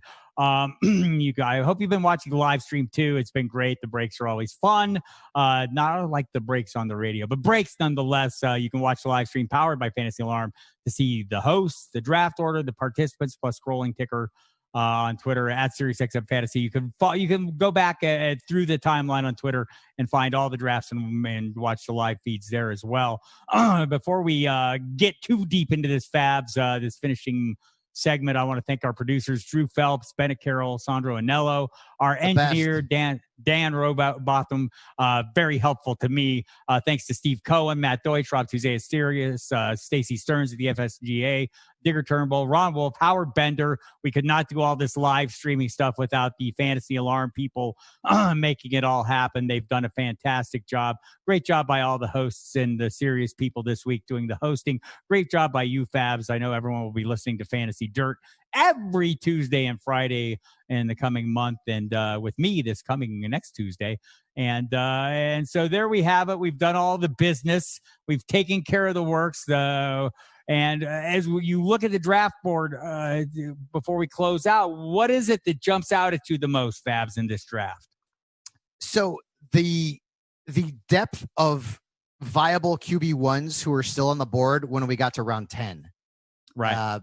Matt Ryan, Drew Brees, Daniel Jones, Aaron Rodgers, and I mean Gardner Minshew, who was picked in the 15th round, and someone predicted that earlier. Who was that? Who was that? Come on, Dr. Roto. There was Dr. Roto. That's right, predicted that. I mean, would it be out of the realm of possibility for Gardner Minshew to finish as a top 12 fantasy quarterback or even a top 14? Heck no. So I feel like if you're going to learn anything from this draft, with all these very intelligent guys, even you guys over there who drafted Nick Chubb in the first round, I just had a little bit of fun with you. Remember, running backs early, wide receivers will be there in the middle rounds, and the quarterbacks are going to be on the board really, really late, maybe later than ever before in fantasy football drafts in 2020. Yeah, I think the 14 teams, as this draft was, in PPR, not surprising that there were only 2 wide receivers, not terribly surprising. Maybe where Michael Thomas went, was not in the first 5 picks with 6. Devonte Adams finished out as the 14th pick. Otherwise, it was all running backs, went wide receiver heavy in the next round. But I'm hammering, whether it's 12 team, 14 team, 10 team, 5 team, 1 team. I've been hammering running backs early, and I feel like I'm not chasing. And I watched some of the chasers though in this one, most notably Doc Roto, and it's not horrible, right? And you could say the same for Ronis as well, right? I mean, established himself with Ezekiel Elliott early, then came around Jordan Howard, maybe a guy that's an underrated commodity. Alexander Mattison and Chase Edmonds. Some things need to happen for those guys to come to the forefront. But it's not out of the realm of possibility. Like every year, a running back who doesn't get drafted wins someone a fantasy title. Almost, guaranteed, right? So when you look at some of these guys, especially where Kenyon Drake, I know he's away from Adam Gase, but he's not, a proven season-long commodity in a great offense. So I think guys like Chase Edmonds are really solid plays, when you get to that point of this draft, given that approach. Yeah, and it's cool to see some of the strategies sort of play out. You mentioned with Adam, who got Zeke and then sort of avoided the running back position until round 6. And then you talked about Dr. Roto, who didn't necessarily want to take 3 wide receivers with his first 3 picks, but because of the way that the draft played out, those were the 3 best available players at that time. And so he went into that, and now he's going to have to win or lose this league based on the strength of the wide receiver position. you go in with a strategy, but sometimes you got to call an audible or two. Right. Yeah. So I just, we don't talk about defenses a lot. We never talk about kickers. Somewhere Jake Seeley is shaking a fist at me because I just said the word, our friend from The Athletic. But when you look at some of the defenses, were there any surprises there for you, Fabs? The Steelers coming off first, 49ers, Ravens, Bills maybe coming off as the fourth defense? No, defenses are so hard to predict. I mean, like, honestly, a lot of times I don't even worry about. I'll pick a defense based on the best matchup in week one and just stream the defenses week in and week out. The Patriots, I believe, were the fifth defense taken, coming off of an historic season for them from a fantasy perspective. So maybe that was a little bit of a surprise. And they're going to have to play really good defense if they're going to win any kind of games this year. The 49ers going, I was not surprised that the Steelers were the number one defense. The Steelers, that defense was darn good from a fantasy standpoint. I get it. The Patriots, they took a lot of the media hype in terms of the industry, and they were winning people leagues. But the Steelers defense was really good in fantasy last season as well. So. Yeah, I feel like for me, it's like, what's the best defense with the latest buy, right? I don't want to draft one, and I don't want to have to mess with it until week 13. Tom Brady, the biggest offseason move this year. Tom Brady going in the 11th round. Your thoughts on that offense? Loaded. I mean, with Mike Evans and Chris Godwin. I do feel like that people need to expect a little bit of regression from Godwin because he averaged 19.7 points per game last year. And then they bring in Rob Gronkowski. You've got the other two tight ends in OJ Howard and Cameron Brate. You bring in a rookie back in Keyshawn Vaughn. You've got Gronkowski, who clearly is going to be a red zone option for Tom Brady. They know each other very well from their time together in New England. So that offense, it's weird, right, to say, but like the Buccaneers have a top 5 fantasy offense going into 2020. And last year they had a lot of great pieces too. The backfield wasn't all that reliable, but the quarterback just drove you crazy. Now Tom Brady going into 2020, if Jameis can be the QB5 throwing 30 picks, Tom Brady can certainly be a top 10 fantasy quarterback in that offense. And, Dr. Roto got him very late. So that could end up being a very nice bargain. I did not see Jarrett Stidham go. Your thoughts on the other side of that coin, the Patriots offense? Look, I mean, there's some very talented players on there, a pretty good coaching staff, a team that has in the past come up with a quarterback that nobody heard of that maybe played pretty well. Are you comparing Stidham to Brady here? Really? I didn't do that. Come on, stop it. They're not going to want to put the football in Jarrett Stidham's hands, needing him to win games. Let's put it that way. But heck, Bob, crazier things have happened, right? I mean, when Drew Bledsoe went down so many years ago and Tom Brady came in, nobody was talking about Tom Brady being the superstar. So stranger things have happened in the league, and I wouldn't be surprised. He's got Bill Belichick coaching him. Remember years ago when Matt Castle was the backup, when Brady blew out his knee against the Chiefs early in the season? Matt Castle was a viable fantasy quarterback. So I don't know that he has the weapons there besides Julian Edelman. Some of these guys are going to have to really step up. But I feel like the Patriots are going to be a run-first team that's going to play good defense and try to win games that way. So I don't know that Jarrett Stidham is going to make a massive fantasy impact this season. That doesn't mean that Julian Edelman can't catch 70 balls, but Jarrett Stidham, there's a reason why he didn't get drafted. All right, so we'll close this thing out. I want to thank everyone who drafted Rotoballer Radio, Anthony and Io, Drafters, Fantasy Sports, Zach Zurich, Fantasy Alarm, Adam Ronas, Fantasy Sharks, My Fantasy League, Tony Holm, Approvely, Julio Pope. Cheers, Julio. Ipsos, Brandon Kane and Anthony Hong, Fantasy Football Players Championship, Mike Petropoulos, The Huddle, David Dorey, Front Yard Fantasy with John Luke Garofalo, Simon Grunenbeld, Josh Fuster, Fantasy Pros with Dan Harris. It's a great name. Fantasy Football Index, Andy Richardson and Ian Allen. Champions Round, Chase Payne and Jason Gould. The fun time, guys. The wheels on the bus are still going around. Andy Behrens from Yahoo Sports, Sports Illustrated Fantasies. Doc Roto, we love you. If you missed any of the drafts this week, you can hear pick-by-pick coverage and analysis of all 5 FSGA drafts from this week with the SiriusXM app by searching Fantasy Drafts or hear them on Fantasy Sports Radio this weekend. For Bob Harris, Michael Fabiano, have a good weekend.